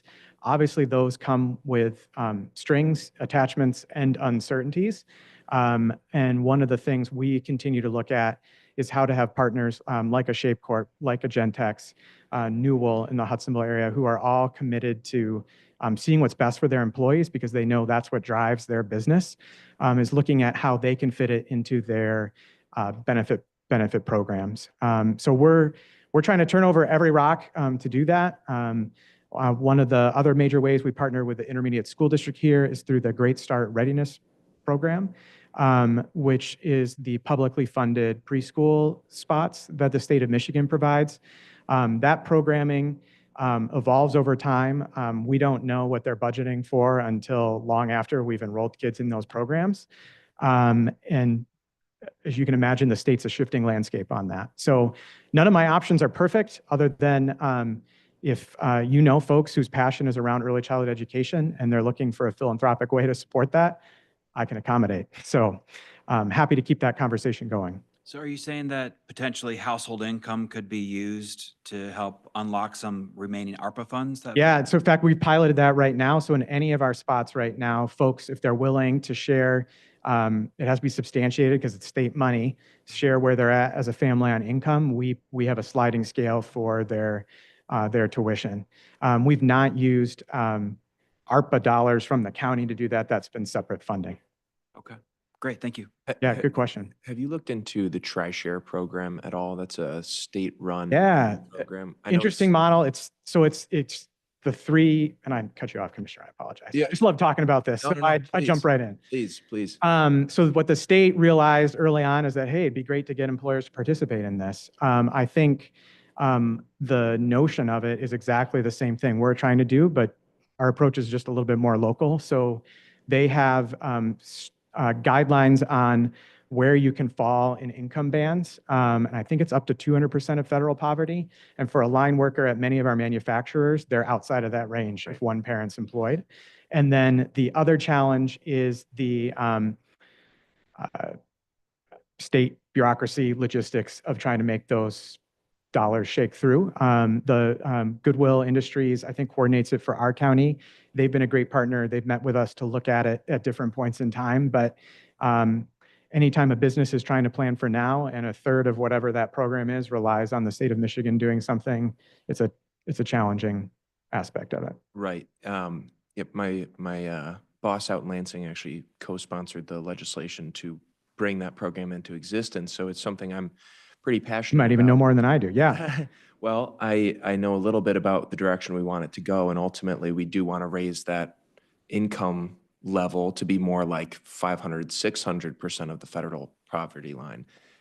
You wouldn't get the full third, but it'd be a sliding scale of benefits. And what we've heard from a lot of West Michigan employers especially is they would love to participate. They'd love to chip in that third, but they don't really have an avenue to do that right now because their employees either make too much, they don't have enough employees that are eligible for that program. But there are a lot of good, there's a lot of good movement in that space happening at the state level. So Commissioner, I'd love to talk about that, and I could provide data. We have, I think it's over 50 families that have received these sliding scales, and so I can share kind of what that looks like. That'd be amazing for them. Yeah, So yeah, we'll talk off. thanks for your other public service role. I appreciate it. Hi, Dave. Hey. Do you, are the spots that are saved currently for example, Gentex, are they already anticipated to be filled as soon as that place is fully built and ready? It's our hope. One of the other lessons we encountered is around the time it takes for full licensing with the state of Michigan. And especially for some of these employer programs we've rolled out, being able to give families enough notice to make the switch is a challenge. And so in our first site we opened, we admittedly learned, we announced we'd be ready when we thought was reasonable in terms of when we'd hear back from the state, and it turned out not. And that meant we left some families in a lurch. And with a employer like Gentex or for any family, having 2 weeks without care is a challenge for being to work on those kinds of standpoint. But yeah, their census as one of Ottawa County's largest employers, if not the largest, they've done the math on that, and we look to within the first year be able to have 12 of the 15 classrooms there open and operating, which is it's going to be one of our largest centers. It's 3 times the size of our next biggest one right now. Great. And I know the approach is 0 to 5. Are you doing any form of before and after school care for older? We've looked at that, so it's a different rule book with the state. And so the area where we've tried to be blended or non-traditional is in adding extra hours for families who have traditional childcare. We've not looked at the age range that's older than that. It's a major need, though. Thankfully, there are some other players like Boys and Girls Clubs, WISE. Many school districts have those programs, but for us, that would be a next key to open up, especially if there's a site on an employer or near an employer campus that could accommodate that. Right. Your outdoor with being nature-based would change, obviously, for different age groups too. So the money for, the needs for that are different as well. Yeah. Potentially. For the older age groups, we get to do even more fun things. We even do, during this time of year, winter, we do fires outside, roasting marshmallows, great things that maybe in a traditional classroom wouldn't be great ideas, but with older kids, you can do shelter building and teach camping skills and awesome stuff as well. So we love that. Our community is very fortunate to have the Outdoor Discovery Center in our neck of the woods. And I had I think most of you already know, but I had an opportunity to partner with the ODC when I taught nature-based preschool a while back, and they do phenomenal work. So thanks for being here today. Thank you, and thanks for pioneering that. That helped us launch at a time when not many people were willing to pioneer things. So thank you. Yep, you're welcome. Jim? If I just make a comment, Josh and I were at Commissioner Bruger and I were at a meeting with Heart of West Michigan United Way. Okay. Their community assessment meeting a week ago or so. And they estimate that Ottawa County is short 3,000 daycare positions right now. This is an economic development issue in my mind. And I've read things that on-site daycare helps recruitment, helps retention, and it gets more people back in the workforce that might otherwise be sitting on the sidelines. So I'm just excited by everything you guys are doing, and it's great. Thank you. I mean, you heard correctly. That is a big need. For us, we've tried to place these positions on par with what the local school districts would compensate, which is a big step up. Before 2020, the average wage was $23,000 a year for a childcare worker in Ottawa County, which can't compete with even some of the work we're trying to make easier for people to do. And on top of that, we've looked at that pipeline because we truly believe this is an aspect where our best educators should want to work and want to be with kids at this age range. The most brain growth happens between 0 and 5. And so we've partnered with both Grand Valley and Hope College on the teacher training side. In fact, we're working on a partnership with Grand Valley where they're looking at making sure all of their pre-service teachers have an experience in one of our programs to kind of build that pipeline. But spot on, that number doesn't surprise me. Good. I have one other question, but first I have a son who has participated in nature-based preschool, actually with Mr. Miedema. Awesome. So I do love the program. I might not be remembering correctly, but it seems like maybe there was some discussion about coming alongside other daycare providers or expanding in other ways throughout the county besides just these bigger areas. Is there anything still going on with that? Sure thing. We've partnered with the Intermediate School District as our partner on that because they're in the loop on home-based providers in particular that are looking to expand. And we've actually seen really good growth in those programs. I think they're at over 200 of the spots that we've created so far. With that, we've provided some training and some materials. I think what's neat about home-based centers in particular, and we always encourage folks that that's a really good option. It's what my family used, that they can be located even in essence closer to someone's home or in parts of our community where it doesn't make sense to try to gather 100 kids at a time. So yeah, it's a both and. I'm certainly not trying to displace that in any way. Okay. And you guys, sounds like then you've also been developing that as well through the OAISD. Yes, you got it. Okay, great. Good question. Yeah, well, good follow-up on Sylvia's comment there. I know that in Grand Haven, the YMCA is looking to expand their capacity to serve daycare providers, and they've got a project, I think that's basically ready to start. They've raised about $7.5 million out of $10 million. Have you guys thought about partnering with them at all? I mean, that would Yeah, seem like we shovel-ready, actually ready looked to at go. applying together when this funding first came up, but they were further along in their plans and wanted to kind of just put in an application for their site. But we've continued to keep lines of communication open. They've traditionally been just in the school or preschool age, and so not on the infant care side. But we do a lot of work with the Grand Haven Community Foundation, and they keep us plugged in with what others are working on. And yeah, I think they are close to expanding some of that capacity as well. Is the preschool area age group one that you're working on? Yeah, so for us, the difference in that's, sorry, shop talk there would be kind of 0 to 2.5 or 3 is kind of the infant toddler space. And then they consider preschool kind of that 3 to 5 age range. The state of Michigan has different rules for kids in those different age groups in terms of how many you can serve or what those spaces can look like. And so we think it's helpful for parents to have a spot that can be consistent for them with an established relationship over that whole period of time.